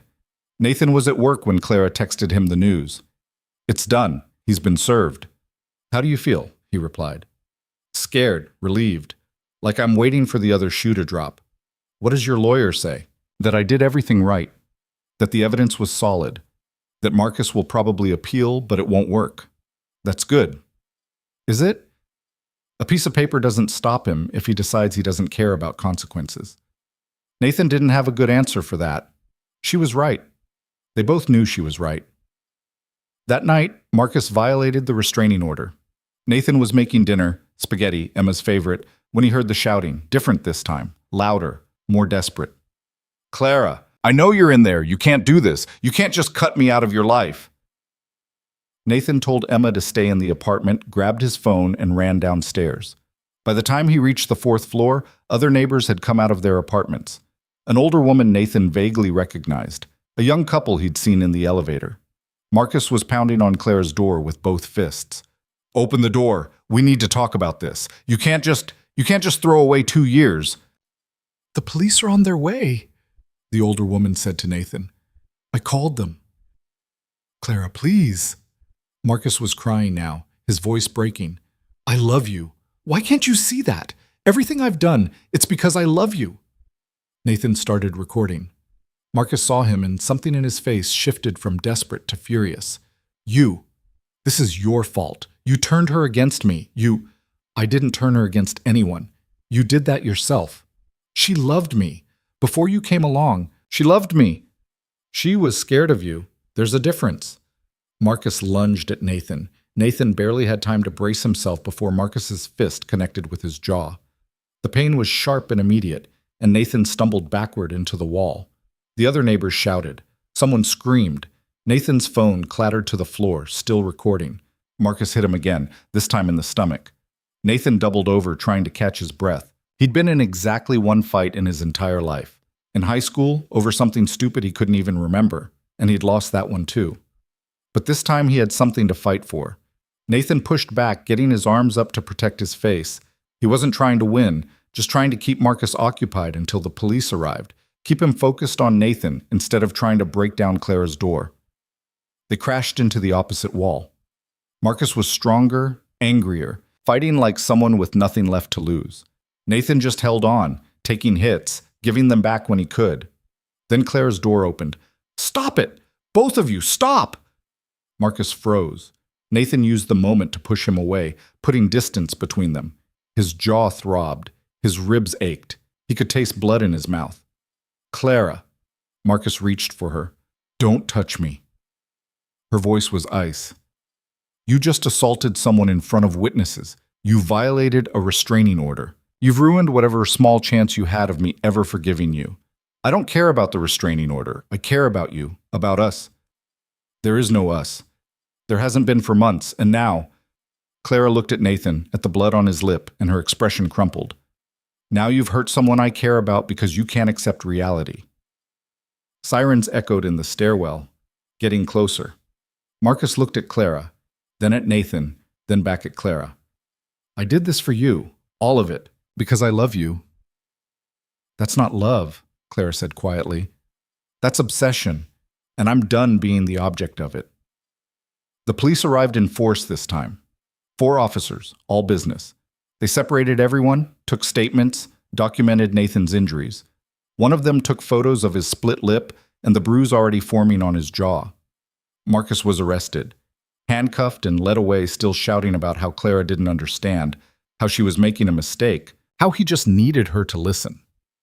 After they were gone, after all the statements were given and the other neighbors had retreated back into their apartments, Clara and Nathan stood alone in the hallway.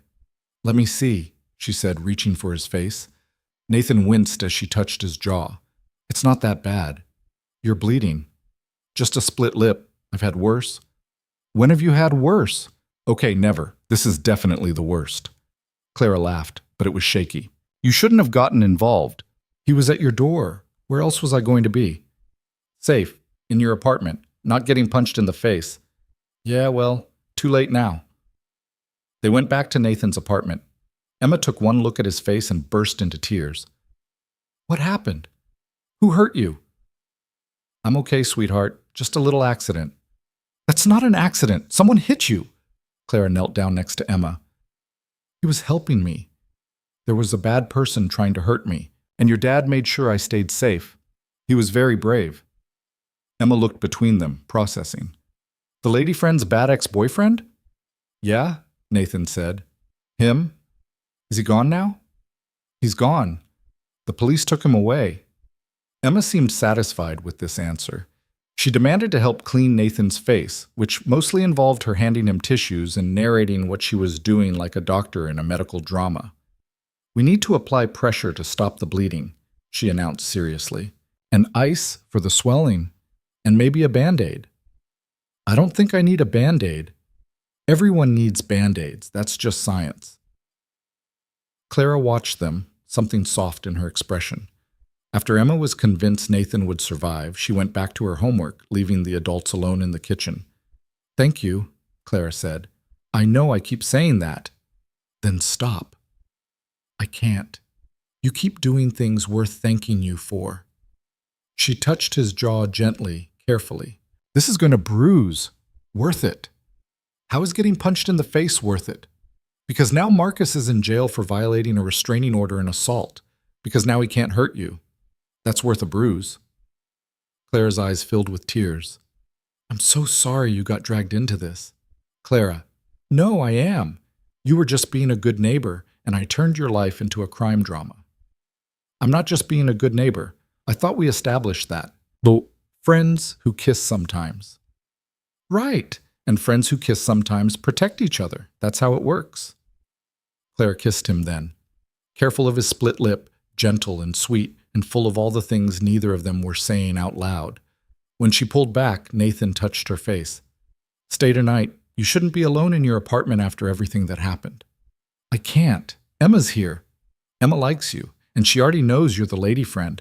Plus, I'm injured. I might need someone to watch me for signs of concussion."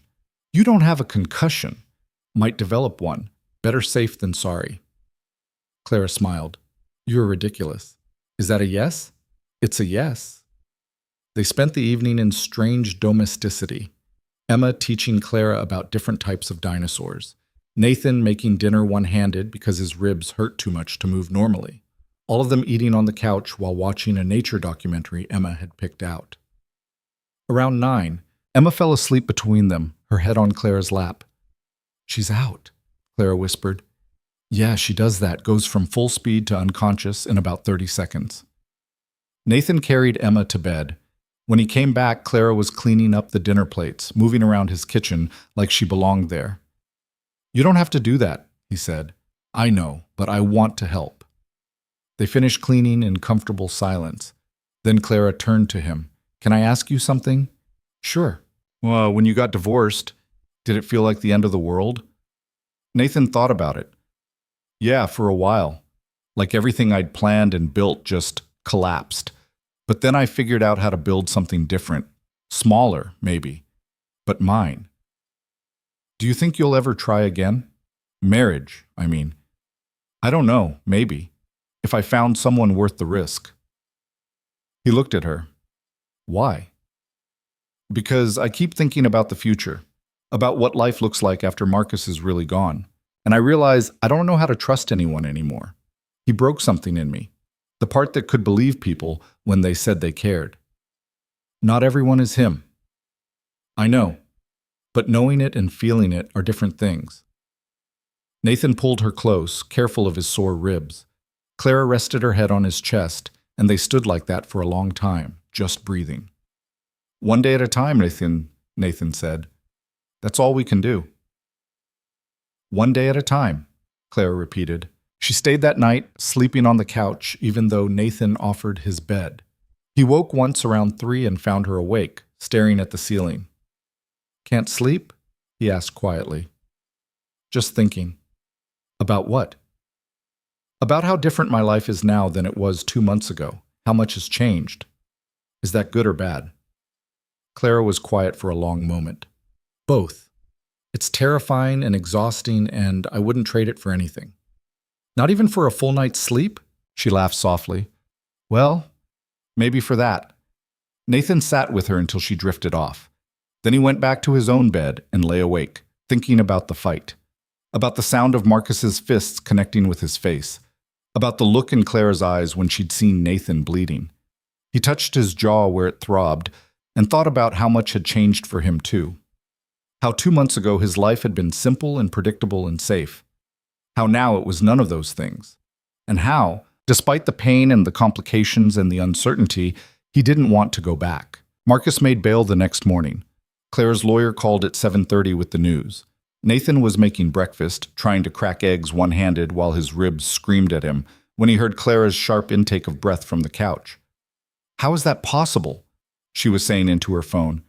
He violated a restraining order. He assaulted someone. How does he just walk out?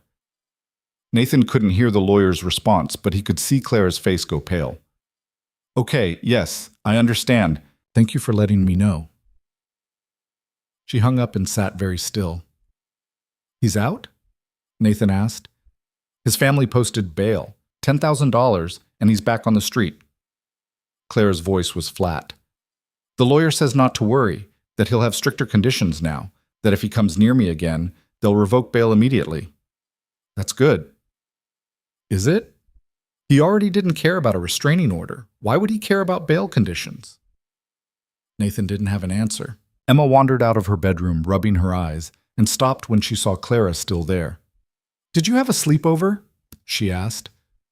Something like that, Clara said, managing a smile. Cool. Can we have pancakes? The morning unfolded in surreal normalcy. Pancakes and orange juice and Emma chattering about a science project she needed to start. Clara sat at the table looking exhausted and haunted, but she answered Emma's questions and laughed at the right moments and pretended everything was fine. Nathan watched her perform and wondered how many times she'd done this at work. Put on the competent CEO mask while falling apart underneath. After breakfast, Clara went downstairs to shower and change. Nathan helped Emma pack her backpack for school, wincing every time he moved wrong and his ribs reminded him they were bruised. Does it hurt a lot? Emma asked, watching him carefully. A little, but I'll be fine. Mom's gonna be mad when she sees your face. Yeah, probably. Are you gonna tell her about Clara? Nathan paused in the middle of zipping her backpack. What about Clara? That you like her, that she's the lady friend. I don't know. Maybe. You should tell her. Mom doesn't like secrets. It's not a secret, it's just complicated. Emma rolled her eyes with the exasperation only a 6-year-old could muster. Everything's complicated with adults. You guys make everything so hard. She wasn't wrong. Nathan dropped Emma at school and went to work, where his coworkers took one look at his face and started asking questions. He deflected with vague answers about helping a neighbor, but rumors spread anyway. By lunch, half the IT department thought he'd been mugged. His phone buzzed constantly. Texts from Clara updating him on conversations with her lawyer, with building security, with the police detective handling Marcus's case. Around 2 in the afternoon, Gerald the landlord called Clara for another meeting. Nathan left work early and met her in the building lobby. Clara looked like she'd aged 5 years in the past 24 hours. He's going to kick me out, she said. I can feel it. He can't. We already went over this. He'll find a way. Landlords always find a way. Gerald's office was exactly as depressing as Nathan remembered. The landlord sat behind his cluttered desk, wearing an expression that said he'd rather be anywhere else. Ms. Bennett, Mr. Cole, thank you for coming. What's this about? Clara asked. Gerald cleared his throat. I've been reviewing the incidents over the past 2 months, the police visits, the disturbances, the assault in the hallway last night, and I've made a decision. If you're planning to not renew my lease, actually I'm not. Gerald pulled out a folder. I'm terminating Mr. Torrance's visitor privileges. He's been banned from the property entirely. Building security has his photo. If he shows up again, they'll call the police immediately. Clara blinked. What? I spoke with my lawyer. She made it very clear that attempting to evict you would expose me to significant legal liability. So instead, I'm taking steps to ensure your safety and the safety of other tenants. Thank you. Don't thank me. Thank your lawyer for pointing out how badly I'd screwed up. Gerald slid the folder across the desk. This is documentation that Torrance is trespassed from the property. Keep a copy for your records. They left the office in stunned silence. In the lobby, Clara turned to Nathan. Did that just happen? I think so. He's actually helping? Apparently, fear of lawsuits is a powerful motivator. Clara laughed, slightly hysterical. I can't believe it. Something actually went right.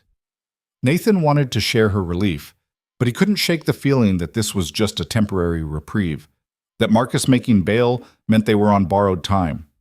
His phone rang, Rachel's name on the screen. I need to take this, he told Clara. Go ahead. I'm going to call my lawyer with the update. Nathan answered.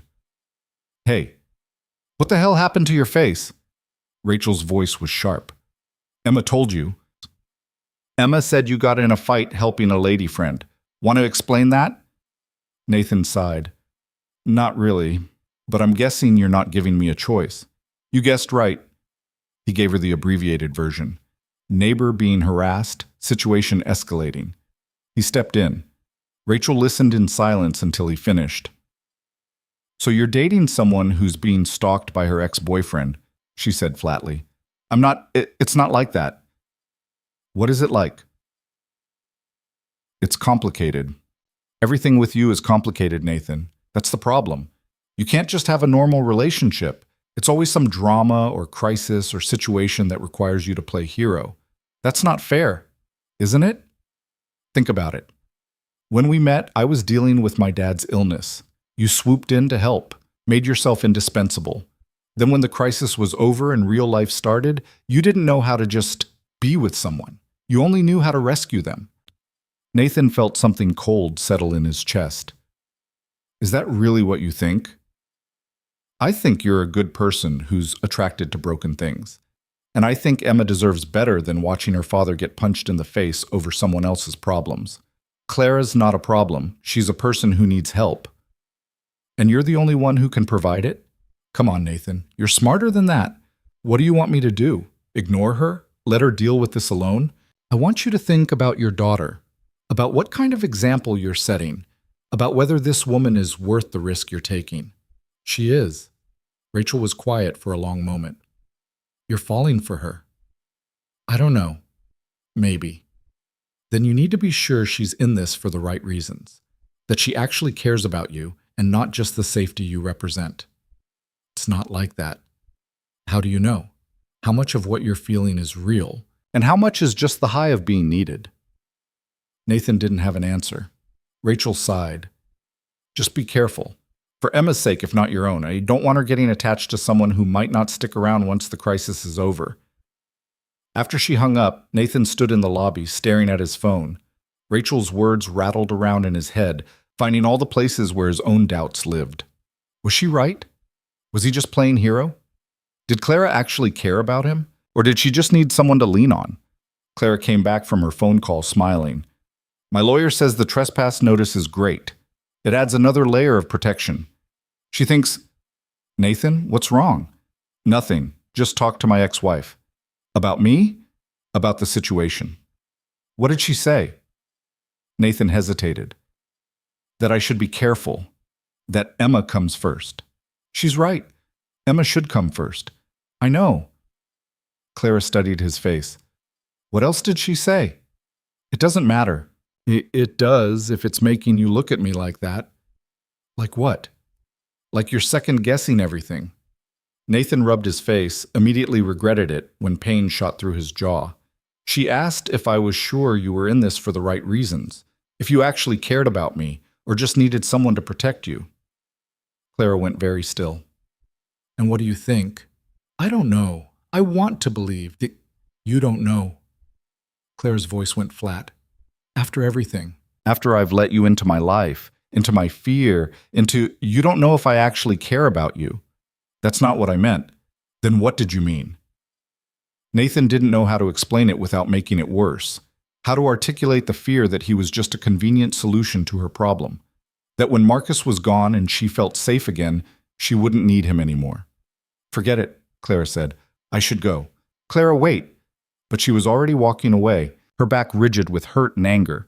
Nathan watched her go and wanted to chase after her, wanted to take back the doubt and the hesitation and just believe what he felt.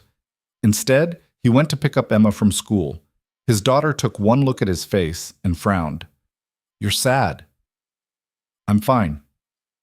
You're sad and your face hurts. Did you and the lady friend have a fight? Something like that. Are you going to fix it? I don't know how. Emma was quiet for a moment, thinking. When me and Sophie have fights, we say sorry, and then we share snacks. Maybe you should try that. I don't think snacks are going to fix this one, sweetheart. You never know until you try. That evening, Nathan stood outside Clara's door 3 times, trying to work up the courage to knock. Each time, he chickened out and went back upstairs. Around 9, his phone buzzed. Clara had texted, "I'm not mad at you. I'm mad at the situation and scared that your ex-wife is right." "About what?" he replied. "That I'm too broken to be in a relationship. That I'm using you. That when this is over, you'll realize I'm not worth the trouble. You're not broken, and you're definitely worth it." "How do you know?" "Because I've seen you at your worst and I'm still here because you make me want to try again even though I'm terrified of getting it wrong. Because Emma asked about you 3 times today and she never asks about anyone."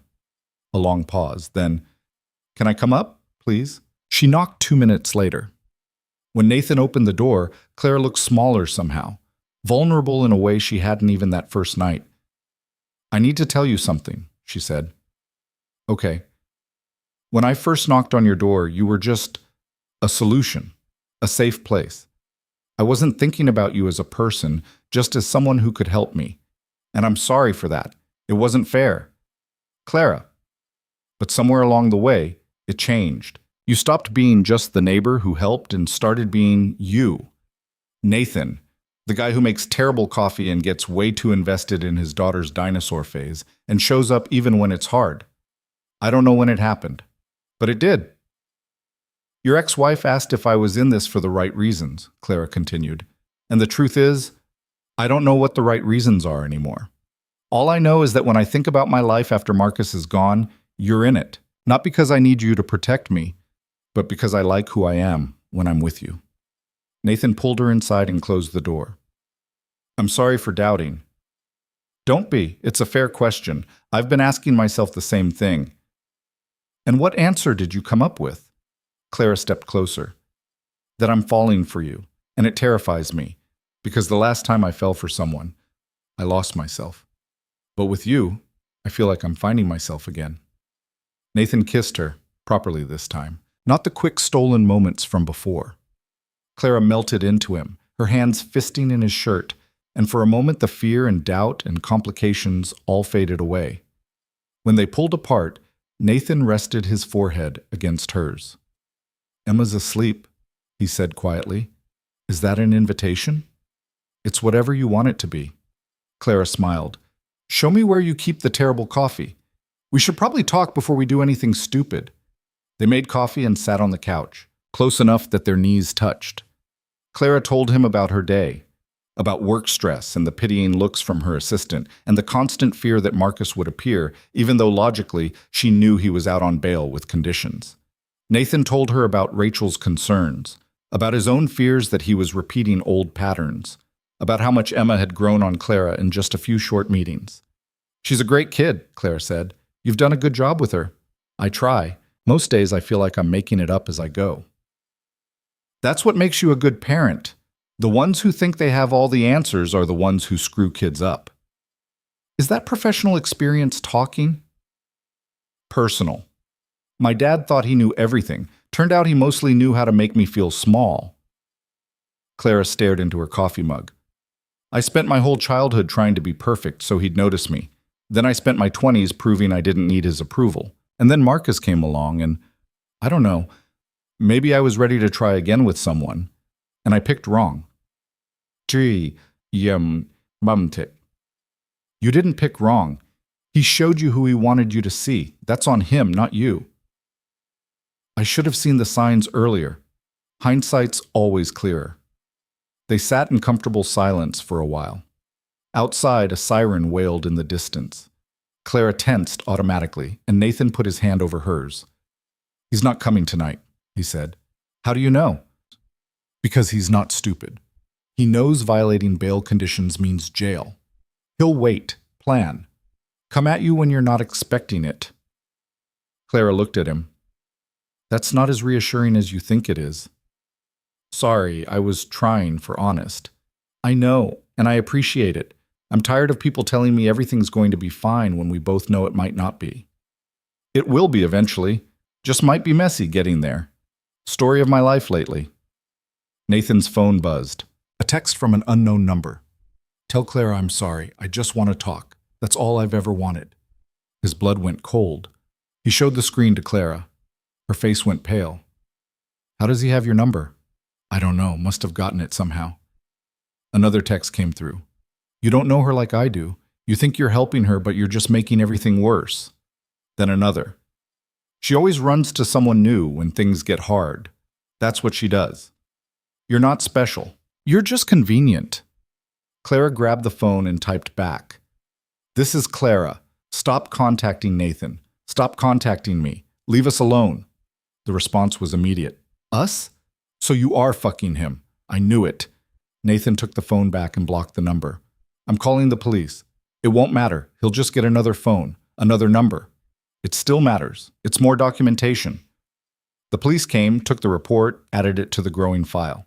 The officer who responded was the same one from the night before.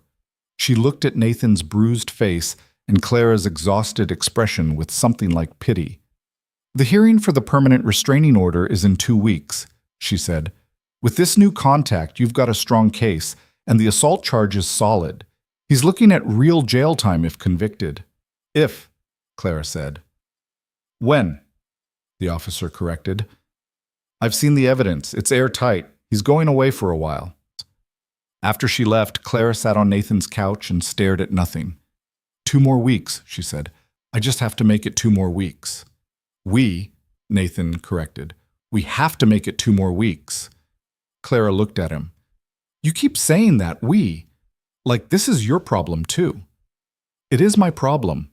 You made it my problem when you knocked on my door, and I don't want to unmake it. Even though it's messy and complicated and potentially dangerous? Especially because of that.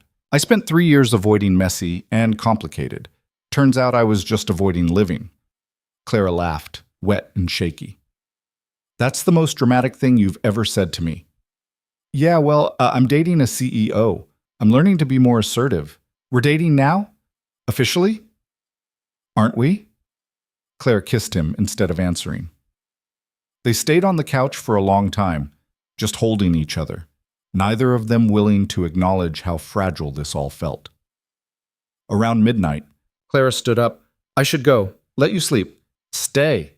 Nathan. Emma knows you're here. She likes you, and I sleep better knowing you're safe. You mean you sleep better knowing I'm not alone downstairs? Same thing. Clara hesitated, then nodded. Okay, but I'm taking the couch. We can share the bed, like adults. I'll even put a pillow barrier between us if that makes you feel better. A pillow barrier? Emma's idea, from when we had to share a hotel room once. She insisted we needed appropriate boundaries. Clara laughed. Your kid is something else. Yeah, she is. They went to Nathan's bedroom. He found Clara a t-shirt and she changed in the bathroom while he tried not to think about how domestic this all felt. How normal. How much he wanted it to be their normal. When Clara came back wearing his old college t-shirt and her own pajama pants, Nathan's heart did something stupid in his chest. What? She asked. Nothing. You look good in my clothes. That's extremely cheesy. I know, I'm working on being more romantic. Work harder. They got into bed, and true to his word, Nathan put a pillow between them. Clara looked at it like it was the saddest thing she'd ever seen. This is ridiculous, she said. You're the one who was worried about moving too fast. I changed my mind. Clara threw the pillow on the floor and moved closer. I've spent 2 months being scared and alone. Tonight I just want to feel safe. Is that okay? Nathan pulled her against him, careful of his sore ribs. Clara fit perfectly in the curve of his body, her head on his chest, one arm draped across his stomach. This is okay, he said quietly. They lay in the dark listening to each other breathe. Outside, the city hummed with late-night traffic and distant voices. Inside, everything was still. Thank you, Clara whispered. For what? For being exactly what I needed, even when I didn't know I needed it. Nathan kissed the top of her head. Go to sleep, Clara. What if I can't? Then I'll stay awake with you. You don't have to do that. I know. But he stayed awake anyway, listening to Clara's breathing slow and even out, listening to the buildings settle around them, listening for any sound that might be a threat. Somewhere around 2 a.m, his phone buzzed with another text from a different unknown number. Enjoy her while you can. She always comes back to me eventually. Nathan deleted it without responding and held Clara tighter. 2 weeks. They just had to make it 2 more weeks. The next morning, Clara was gone when Nathan woke up. She'd left a note on the pillow, went downstairs to shower and change for work. Thank you for last night, for all the nights. I'll see you later.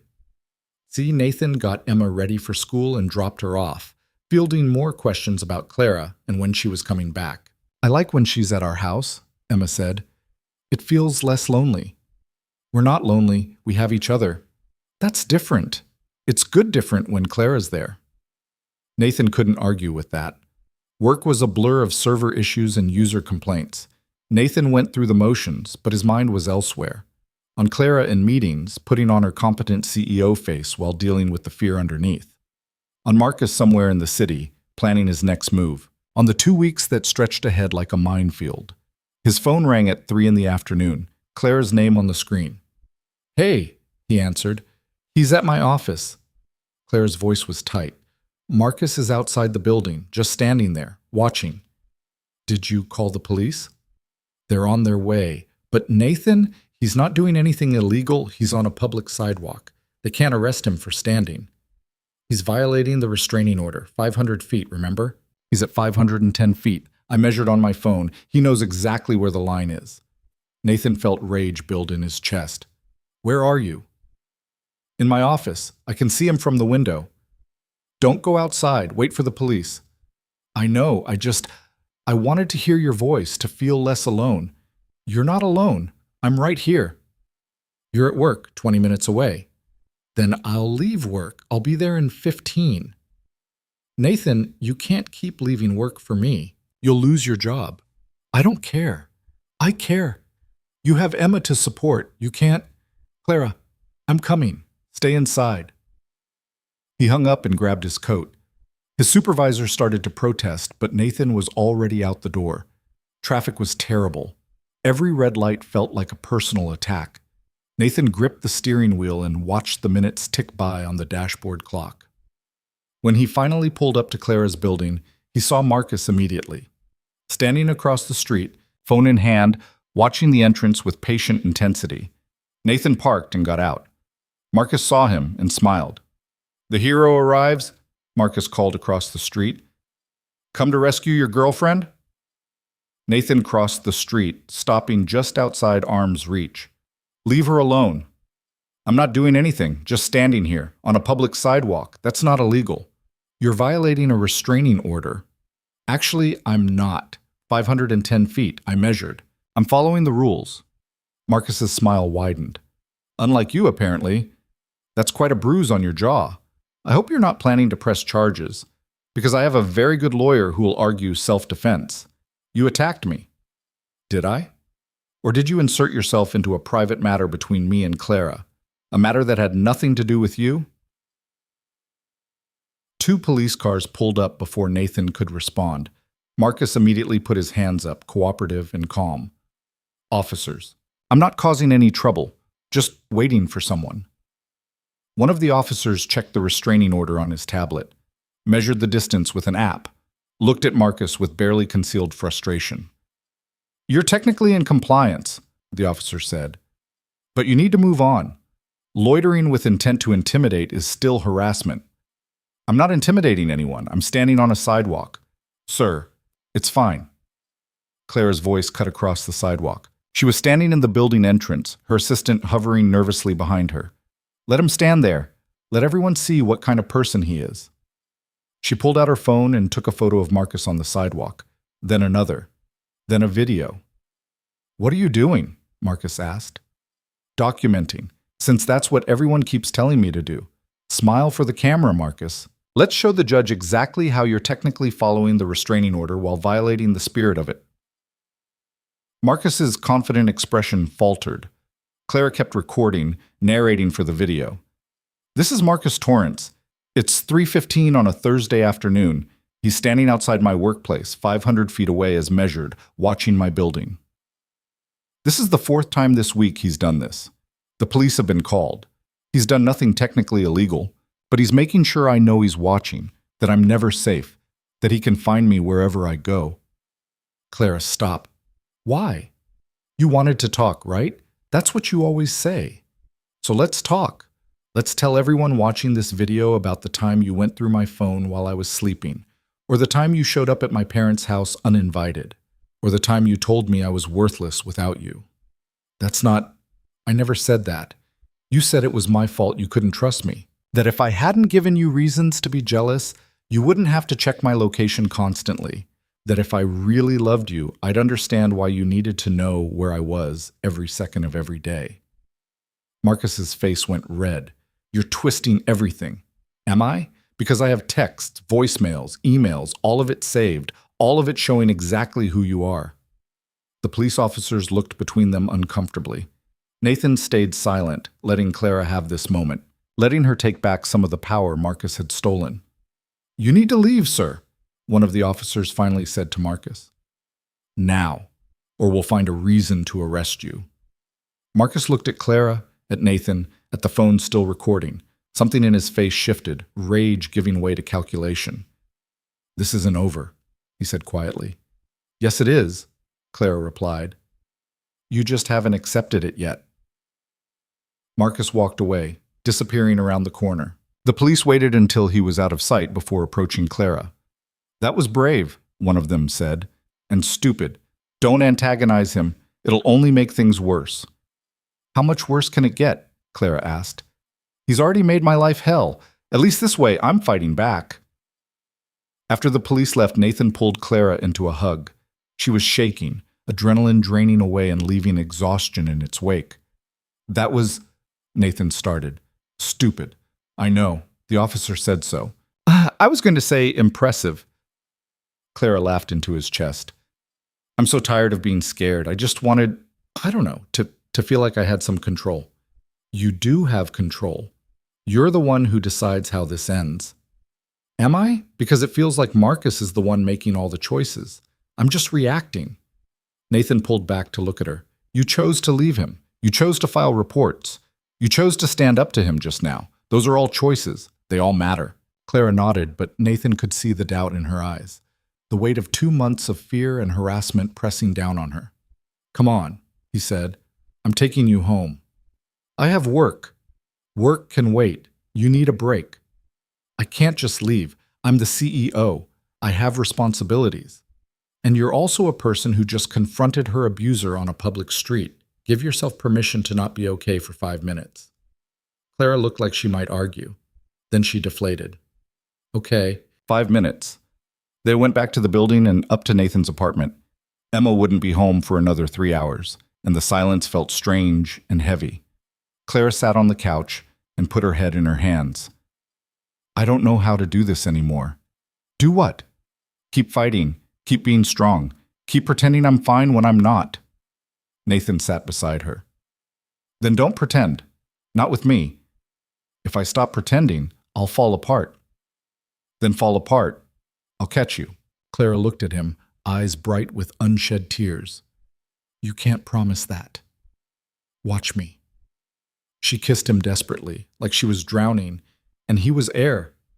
Nathan kissed her back, letting her take what she needed, giving what he could. When they finally broke apart, Clara was crying. Real tears, the kind she'd been holding back for weeks. I'm so scared, she whispered. All the time. Even when he's not there, I'm scared. Scared he'll show up. Scared he'll hurt someone I care about. Scared that this will never end. It will end 2 more weeks. The hearing, the trial, all of it. And then he's gone. What if he's not? What if he gets off? What if he won't? The evidence is too strong. You don't know that. No, but I believe it. And sometimes belief is enough. Clara rested her head on his shoulder, and they sat like that until the tears stopped. Until her breathing evened out. Until the fear receded enough that she could function again. I should go back to work, she finally said. You should rest. I can't. If I stop moving, I'll think too much. Nathan understood that. He'd spent 3 years moving, filling his life with work and Emma and routine, so he didn't have to think about how lonely he was. Okay, he said, but text me when you get there, and when you leave, and if anything feels off. I will, I promise. She kissed him once more, soft and sweet, then left. Nathan sat in his empty apartment and thought about how much had changed in 2 months, how his careful, predictable life had become anything but. His phone buzzed, Clara texting from the car. "Thank you for catching me." "Any time," he replied. And he meant it. The worst night came 11 days before the hearing. Nathan woke to pounding so violent the entire building seemed to shake. Not on his door this time. Below him. Clara's apartment. The sound of fists against wood, relentless and furious, accompanied by a voice Nathan had come to hate. "Open the door! Clara, I know you're in there. We need to talk. You can't hide from me forever." Nathan was out of bed before his brain fully caught up. He grabbed his phone, already dialing 911, and ran to Emma's room. She was sitting up in bed, eyes wide and frightened. "Stay here," he told her. "Lock the door behind me. Don't open it for anyone but me. Understand?" "Dad, what's happening?" "Just stay here. I'll be right back." He waited until he heard the lock click, then headed downstairs. The pounding continued, each impact making Nathan's pulse spike higher. Other doors were opening now, neighbors peering out, phones already in hand. When Nathan reached the 4th floor, Marcus was there in all his rage, slamming both fists against Clara's door, screaming words that barely made sense anymore. His shirt was untucked, his hair wild, and Nathan could smell alcohol from 10 feet away. "Police are on the way," Nathan said, already recording. "You need to leave." Marcus spun around. His eyes were red-rimmed and unfocused, drunk or high or both. "You," he spat. "This is your fault. All of it. She was fine until you. She was never fine with you. She was scared." "Scared? I loved her. I gave her everything. You gave her nightmares and anxiety and a restraining order." Marcus lunged. Nathan barely dodged, his phone clattering to the floor but still recording. Marcus swung wild, catching Nathan's shoulder. Pain exploded down his arm, but Nathan pushed back, using his weight to pin Marcus against the opposite wall. "Stop," Nathan said through gritted teeth. "Just stop." "I can't stop. Don't you understand? I can't just turn it off. I love her." "That's not love. That's obsession." Marcus fought harder, fueled by whatever chemical courage was in his system. They crashed into the hallway wall, then the floor. Nathan tasted blood. His lip had split open again, but he held on. Just had to hold on until the police arrived. Clara's door opened. "Get off him!" she screamed at Nathan. "You're going to hurt him." Nathan looked at her in disbelief. "Clara, let him go, please!" Nathan loosened his grip, confused. Marcus used the moment to throw him off, scrambling to his feet. "Clara," Marcus said, breathing hard. "Clara, please, just talk to me. That's all I want, just 5 minutes." Clara stood in her doorway, shaking. Nathan couldn't read her expression. Fear, yes, but something else too. Something that made his stomach turn. 5 minutes, she said quietly, "and then you leave." "What?" Nathan pushed himself up. "Clara, don't. It's okay, Nathan. I can handle this." "No, you can't. He's drunk. He's violent. He just—" "I said I can handle it." Clara's voice was sharp. "This is between me and Marcus. You should go check on Emma." Nathan stared at her, at the woman he'd been protecting for 2 months, the woman who'd cried in his arms just days ago, terrified and broken. "Are you serious right now?" "I'm serious. Go home, Nathan." Marcus smiled, triumphant and ugly. "Yeah, Nathan, go home. This doesn't concern you." Sirens wailed in the distance, getting closer. Clara looked at Marcus. "You have until the police get here, then you leave. Understand?" "I understand. Thank you. Thank you for listening." Clara stepped back into her apartment. Marcus followed. The door closed behind them. Nathan stood in the hallway, bleeding and confused and feeling like the world had just tilted sideways. The other neighbors were staring at him with pity and confusion. He picked up his phone from where it had fallen. Still recording. He stopped it and stood there for a long moment, trying to process what had just happened. Then he went back upstairs. Emma was waiting by the door, anxious.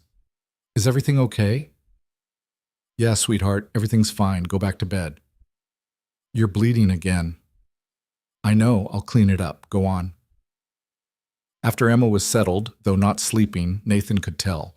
He sat on his couch and stared at his phone, at the video he'd just recorded. Marcus attacking him. Clara telling him to let Marcus go. Clara inviting Marcus inside. What the hell was she thinking? His phone buzzed. A text from Clara. I'm sorry. I had to. Had to what? Let your abuser into your apartment? I needed to talk to him, to end this for real. That's not how this works. You don't negotiate with someone who's been terrorizing you for months. You don't understand. Then explain it to me. No response. Nathan waited. The police must have arrived by now. He could hear voices below, muffled through the floor, footsteps in the hallway, doors opening and closing. 20 minutes passed, then 30. Finally, a knock on his door. Nathan opened it to find 2 police officers, the same ones who'd responded the night Marcus was arrested. Mr. Cole, can we come in? What happened? Is Clara okay?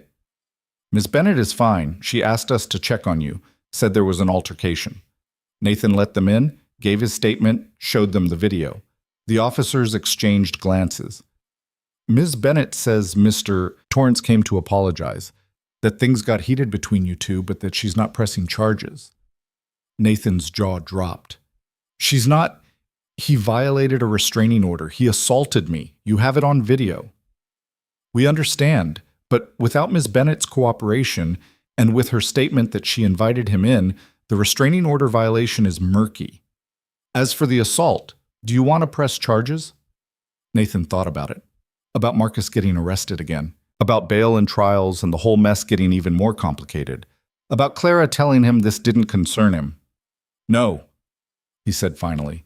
No charges. After the officers left, Nathan sat in his dark living room and tried to make sense of it. Tried to find an explanation that didn't involve Clara choosing Marcus over safety. Over him. His phone buzzed. Can we talk? Tomorrow? He didn't respond. Morning came gray and cold. Emma was unusually quiet over breakfast, picking at her cereal. Is the lady friend okay? She asked. I don't know. Are you okay? I don't know that either. Emma studied him with those 2 perceptive 6-year-old eyes. Mom was right. You do make bad choices in relationships. Nathan couldn't even argue. He dropped Emma at school and went to work, going through the motions while his mind spun. Around 10, Clara called. He let it go to voicemail. She called again at noon, again at 2. Finally, at 4, she texted. I know you're angry. You have every right to be, but please let me explain, please. Nathan stared at the message for a long time. Then he typed, I'll be home at 6. You can explain then. When he got back to the apartment, Clara was waiting in the hallway. She looked exhausted, like she hadn't slept. Her eyes were red from crying. Thank you for seeing me, she said. Nathan unlocked his door and let her in without a word.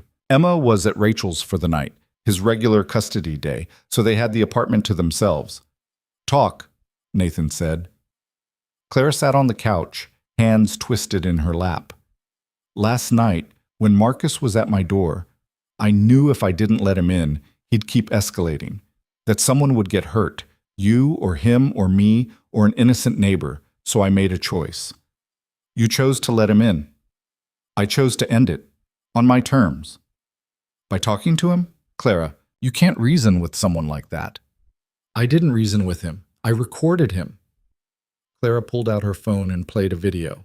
Marcus in her apartment, pacing and ranting, saying things that made Nathan's blood run cold. I can't live without you. If I can't have you, nobody can. You understand that, right? You made me this way. You made me crazy. If you try to leave again, I'll make sure you regret it. I know where you work, where your parents live, where your friends are. You can't hide from me. I've been patient. I've tried to be understanding. But my patience is running out, Clara. You're mine. You've always been mine. The video ended. Clara looked at Nathan with hollow eyes. I needed him to say it, out loud, on camera, where there's no ambiguity, no way for his lawyer to twist it into something else.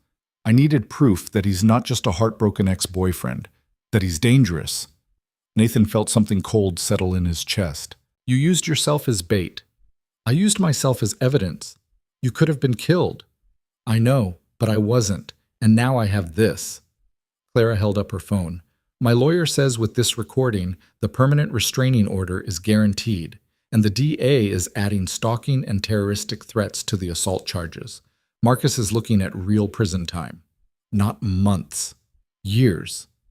Nathan wanted to be relieved, wanted to focus on the fact that Clara had gotten what she needed. But all he could think about was her standing in that apartment alone with Marcus, recording his threats while Nathan stood in the hallway, bleeding and confused. "You should have told me," he said. "I couldn't. You would have tried to stop me." Because it was reckless and dangerous, and it worked. Claire's voice went sharp. "I'm sorry I scared you. I'm sorry I made you feel like I was choosing him over you, but I was choosing myself, my safety, my future. I was taking control of a situation where I'd had none for months. By putting yourself in danger, by being smart about the danger I was already in. Marcus wasn't going to stop, Nathan, not with restraining orders or police reports or any of it. He was going to keep escalating until something broke. So I made sure what broke was his case against him, not my life." Nathan sat down heavily. His hands were shaking. "When I saw you let him in, when you told me to leave, I thought, I know what you thought, and I'm sorry. But I couldn't tell you the truth in that moment. Marcus had to believe I was capitulating, that I was finally giving in, otherwise he wouldn't have said any of it. You could have died, Clara. I've been dying slowly for 2 months. At least this way I was fighting back." They sat in silence. Nathan's mind was racing, trying to reconcile the woman in front of him with the terrified person who'd knocked on his door at 3 a.m, trying to understand how both could be true. "The hearing is in 3 days, Clara said quietly. "With this recording, my lawyer says Marcus will probably take a plea deal, avoid trial, accept the restraining order and the jail time in exchange for a lesser sentence. And if he doesn't, then we go to trial, and we win. Either way, this ends." "Does it? Because even with Marcus in prison, you're still—" Nathan gestured helplessly. "You're still dealing with the aftermath. The fear. The trust issues. All of it. I know, and I'll work on it. Therapy, probably, time. All the things people do to heal from trauma." Clara looked at him. "But I need to know, are you still willing to be part of that? Or did last night ruin whatever we were building?" Nathan thought about it. About Rachel's warnings that he was attracted to broken things. About his own pattern of playing hero instead of partner. About how terrified he'd been when Clara's door closed with Marcus inside. "I don't know, Ian," he said honestly. "Last night showed me how little control I have over any of this. How at any moment you could make a choice that puts you in danger and I'd just have to watch. That's what relationships are. Watching people you care about make choices you disagree with and trusting they know what they're doing. But you're not just making choices about what to have for dinner or whether to take a new job. You're making choices about your physical safety. And they're my choices to make, not yours, no matter how much you care about me." Clara's voice softened. "I know you want to protect me, and I love that about you. But I don't need a protector, Nathan. I need a partner, someone who trusts me to handle my own life, even when it's scary." Nathan rubbed his face. "I don't know if I can do that. Watch you walk into danger and just trust it'll be okay. Then maybe we're not right for each other, because I can't be with someone who needs me to be helpless to feel useful." The words hit like a punch. Nathan started to argue, then stopped. Because wasn't that what Rachel had said? That he was attracted to broken things he could fix? "I don't need you to be helpless," he said. "Don't you?" Think about it, Nathan. When did you start pulling away from your marriage? When did it start falling apart? When Rachel had the affair? Before that? When did you stop feeling needed? Nathan thought back to the fights about him working too much, about him being emotionally distant, about Rachel feeling like a project he'd completed instead of a partner he chose every day. "When Emma got older," he said slowly. "When Rachel went back to work. When they didn't need me the same way anymore. And then you divorced. And then you built a life around being needed, being the stable parent, the reliable employee, the helpful neighbor." Clara leaned forward. "I don't blame you for that. We all cope in our own ways, but you need to ask yourself, do you actually care about me? Or do you care about being the person who saves me?" Nathan felt something crack open in his chest. "I care about you, I know I do." "Then prove it, not by protecting me. by trusting me, by believing I'm strong enough to handle my own life. What if you're not? What if you make the wrong choice and it gets you killed? Then that's on me, not you. You don't get to carry that responsibility. They stared at each other. Nathan felt like he was standing at a crossroads, and whichever path he chose would define everything that came after. I'm scared, he admitted, of losing you, of watching you get hurt, of not being enough. I'm scared too, of trusting someone again, of letting you in just to have you try to control me like Marcus did. I would never, not the same way. But control comes in many forms. Protection can be control. Worry can be control. Love can definitely be control if you're not careful. Nathan thought about Marcus's words on the video. You're mine. You've always been mine. He thought about his own need to know where Clara was, to check in constantly, to insert himself into situations whether she wanted him there or not. The difference was consent. Clara had asked for his help, had wanted his presence, but the underlying need to be necessary, to be the hero, was the same.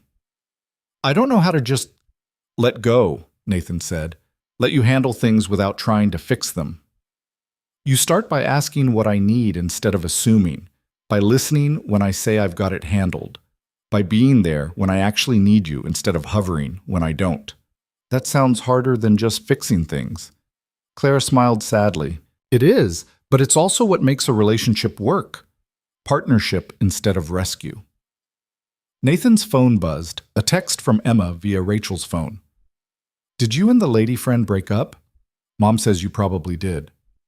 I hope you didn't. I really like her. He showed Clara the text. She laughed, wet and shaky. Smart kid. Too smart. What are you going to tell her? I don't know. What is happening with us? Clara stood up. I think we need some space to figure out what we actually want from each other. Not what we need, but what we want. Space meaning what? We don't talk? Space meaning we don't default to our usual patterns. You don't automatically try to fix my problems. I don't automatically lean on you for safety. We just exist separately for a bit. See what's left when the crisis is over. Nathan hated the idea, but he also knew she was right. How long? Until after the hearing. Until Marcus is dealt with and I can think clearly again. Then we can figure out if this is real or just trauma bonding. It's real, Nathan said. At least for me. I hope so, but hoping isn't enough. We need to know. Clara kissed him once, soft and final. Then she left. Nathan sat in his empty apartment and felt the absence like a physical thing. The next 3 days were strange. Nathan saw Clara in passing, in the parking garage, in the elevator once, but they didn't talk beyond polite nods. He wanted to text her, to check in, to make sure she was okay. But every time he picked up his phone, he remembered her words. Ask what I need instead of assuming. So he didn't text, didn't call, didn't knock on her door at night to make sure she was safe. It was the hardest thing he'd done in months. Emma noticed immediately. You're sad again. Did you and Clara break up? We're taking a break. Why? Because sometimes people need space to figure things out. That's dumb. You like her. She likes you. What else is there to figure out? It's more complicated than that, sweetheart. Everything's complicated with adults, Emma said, echoing her earlier frustration. You make simple things hard on purpose. Maybe she was right. The hearing came on a gray Tuesday morning. Nathan didn't go. Clara hadn't asked him to, and he was trying to respect boundaries. Instead, he went to work and checked his phone every 5 minutes. At 11, Clara texted, It's done. Marcus accepted a plea deal. 2 years in prison, permanent restraining order, mandatory counseling. He's going away. Nathan stared at the message. 2 years. It seemed like both too much and not enough. How do you feel? He replied. Relieved, exhausted, free. A pause, then. Scared of what comes next. What does come next? I don't know. That's what scares me. Nathan wanted to offer answers, solutions, a plan to move forward, but he was learning slowly, painfully, that Clara didn't need him to have the answers. You'll figure it out, he sent instead. You're good at that. Thank you for everything. Even when I pushed you away. Anytime. That night, Nathan got a call from Gerald, the landlord. Mr. Cole, I wanted to inform you that Ms. Bennett has given notice. She's moving out at the end of the month. Nathan's stomach dropped. She's leaving? Yes. She said she needs a fresh start. Somewhere without... Gerald cleared his throat awkwardly. Without reminders. After he hung up, Nathan sat very still. Clara was leaving, moving out of the building, out of his daily life.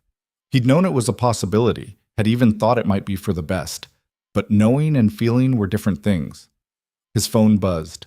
Clara, I assume Gerald called you. Yeah. I'm sorry for not telling you myself. I only decided today. It's okay. You need to do what's right for you. Do you think we could talk? Before I go? Of course. When? Tomorrow? After I finish work, I could come up around 7. I'll be here.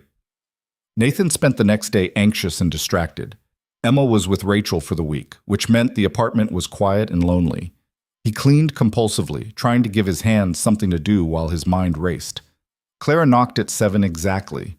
She looked different, lighter somehow, like a weight had lifted. Her hair was down, and she wore jeans and a sweater instead of her usual work clothes. Casual, relaxed. Hi, she said. Hi, come in. They sat at the kitchen table like they had that first night. Nathan made coffee, still terrible, and they both pretended to drink it. I'm moving to a loft downtown, Clara said. Closer to work. Better security. A doorman who actually pays attention. That sounds good. It is good. It's what I need right now. A place that's completely mine. No history, no fear. I understand. Clara set down her mug. I've been thinking a lot about what I said, about space and figuring things out. And I realized something. What? That I don't want to figure it out alone. I want to figure it out with you. Nathan's breath caught. Clara, I'm not saying I'm ready for a relationship, not a traditional one anyway. I still need time to heal, to work through everything that happened, but I don't want to lose you while I do that. What are you saying? I'm saying, can we try being friends? Real friends. Not friends who kiss sometimes or friends defined by crisis. Just two people who care about each other and want to be in each other's lives. Nathan thought about it, about his pattern of needing to be needed, about Clara's need to stand on her own. I'd like that, he said. But I need to be honest. I still have feelings for you, feelings that aren't going to just disappear because we're calling ourselves friends. I have feelings for you too, but I need to figure out which feelings are real and which ones are just gratitude, trauma, the safety you represented when I needed it most. That's fair? So we take it slow, we spend time together, we get to know each other outside of crisis mode, and we see what happens. No expectations? No expectations, just possibility. Nathan held out his hand. Clara took it, and they shook like they were sealing a business deal. Then they both laughed at the absurdity. This is weird, Clara said. Yeah, but good weird? Good weird. They spent the evening talking about normal things. Clara's new apartment, Nathan's upcoming performance review at work, Emma's latest dinosaur obsession, the kind of conversation two people have when they're getting to know each other for the first time. Around 10, Clara stood to leave. Thank you, she said, for understanding, for not making this harder than it needs to be. Thank you for being honest about what you need. At the door, Clara hesitated. Can I ask you something? Sure. What made you open the door that first night? When I knocked at 3 a.m, you didn't know me. You had every reason to turn me away. Nathan thought back to that moment, standing in his dark apartment, looking through the peephole at a stranger who needed help. Because someone needed to, he said. And I was tired of being the kind of person who looked away. Clara smiled. I'm glad you opened the door. Me too. She left, and Nathan stood in his apartment feeling something he hadn't felt in a long time. Not relief exactly. Not happiness. Something quieter. Something like hope. The next 3 weeks passed quickly. Clara moved into her new loft, and Nathan helped carry boxes. Emma came along, narrating the entire process and declaring Clara's new place way cooler than ours, Dad. They fell into a routine. Coffee on Saturdays while Emma was at her art class. Occasional dinners when their schedules aligned. Texts about random things, funny work stories, articles they'd read, complaints about traffic. It felt normal, easy, like they'd been friends for years instead of months. Nathan noticed himself changing, catching his protective instincts before they kicked in, asking Clara what she needed instead of assuming, listening when she said she had things handled. It was harder than he'd expected, but also freeing, like he'd been holding his breath for 3 years and was finally learning to exhale. One Saturday morning, 6 weeks after Clara moved out, Nathan's doorbell rang. He opened it to find Clara standing there with coffee and pastries. "Emma told me you like the chocolate croissants from that bakery on 5th, she said. "So I brought breakfast." Tamandikam. Emma appeared from her bedroom, hair wild from sleep. "Clara, did you bring dinosaur cookies?" "I brought regular cookies, but I can pretend they're dinosaur-shaped if that helps." "It helps a little." They ate breakfast together, Emma monopolizing the conversation with facts about pterodactyls. Nathan watched Clara engage with his daughter, asking questions, laughing at the right moments, taking Emma seriously, and felt something settle in his chest. After Emma wandered off to play, Clara turned to Nathan. "I've been doing a lot of therapy," she said. "Yeah?" "Yeah, working through the Marcus stuff, but also other things. Patterns I've had since I was a kid, ways I give away my power without realizing it." "That sounds hard." "It is, but it's also helping me understand something." "What's that?" Clara took his hand. "I've spent 6 weeks trying to figure out if my feelings for you are real or just trauma, and I finally have my answer." Nathan's heart started pounding. "And?" "They're real, complicated and messy, and definitely real." Clara smiled. "I don't just care about you because you helped me. I care about you because you're kind and patient, and you make terrible coffee. Because you let your daughter teach you about dinosaurs even though you clearly don't care. Because you're trying so hard to be better than you were." "Clara, I'm not saying I'm ready for everything. I'm still working through a lot. But I'm ready to try. If you still want to." Nathan pulled her close, careful and deliberate. "I want to. But I need you to know I'm still figuring things out too. Still learning how to be a partner instead of a protector. I'm going to mess up sometimes." "I know. I'll mess up too. We'll figure it out together." "Together," Nathan echoed. He kissed her, and it felt different than before. Less desperate, more certain, like they'd both chosen this instead of falling into it. Emma's voice came from her bedroom. "Are you guys kissing?" "Because that's gross, but also good because it means you're back together." Clara laughed against Nathan's lips. "Your daughter has excellent hearing and terrible timing." "I heard that," Emma yelled. They pulled apart, grinning like idiots. Nathan felt lighter than he had in years. Not because all the problems were solved, they weren't. Not because everything was perfect, it definitely wasn't. But because for the first time since his divorce, he was choosing someone, and someone was choosing him back.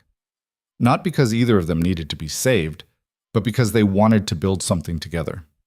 6 months later, Nathan stood in Clara's loft helping her hang pictures. Emma was on the floor building an elaborate dinosaur habitat out of couch cushions. "A little to the left," Clara directed. "No, too much.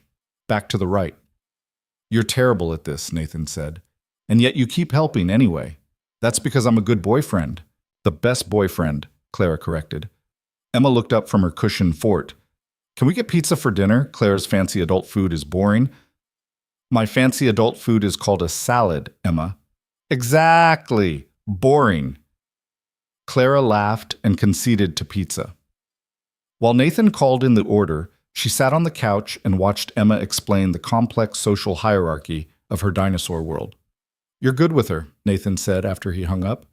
"She makes it easy. She's a great kid. She likes you, asked me last week if you were going to be her stepmom someday." Clara's eyes widened. "What did you tell her?"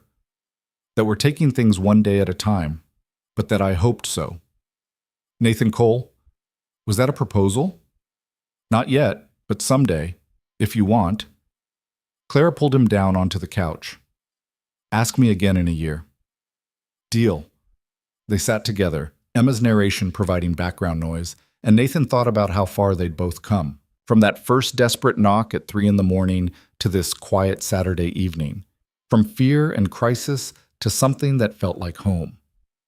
It hadn't been easy. There'd been setbacks and arguments and moments where Nathan had to physically stop himself from falling into old patterns. Moments where Clara had to remind him that she was capable of handling her own life. But they'd made it work.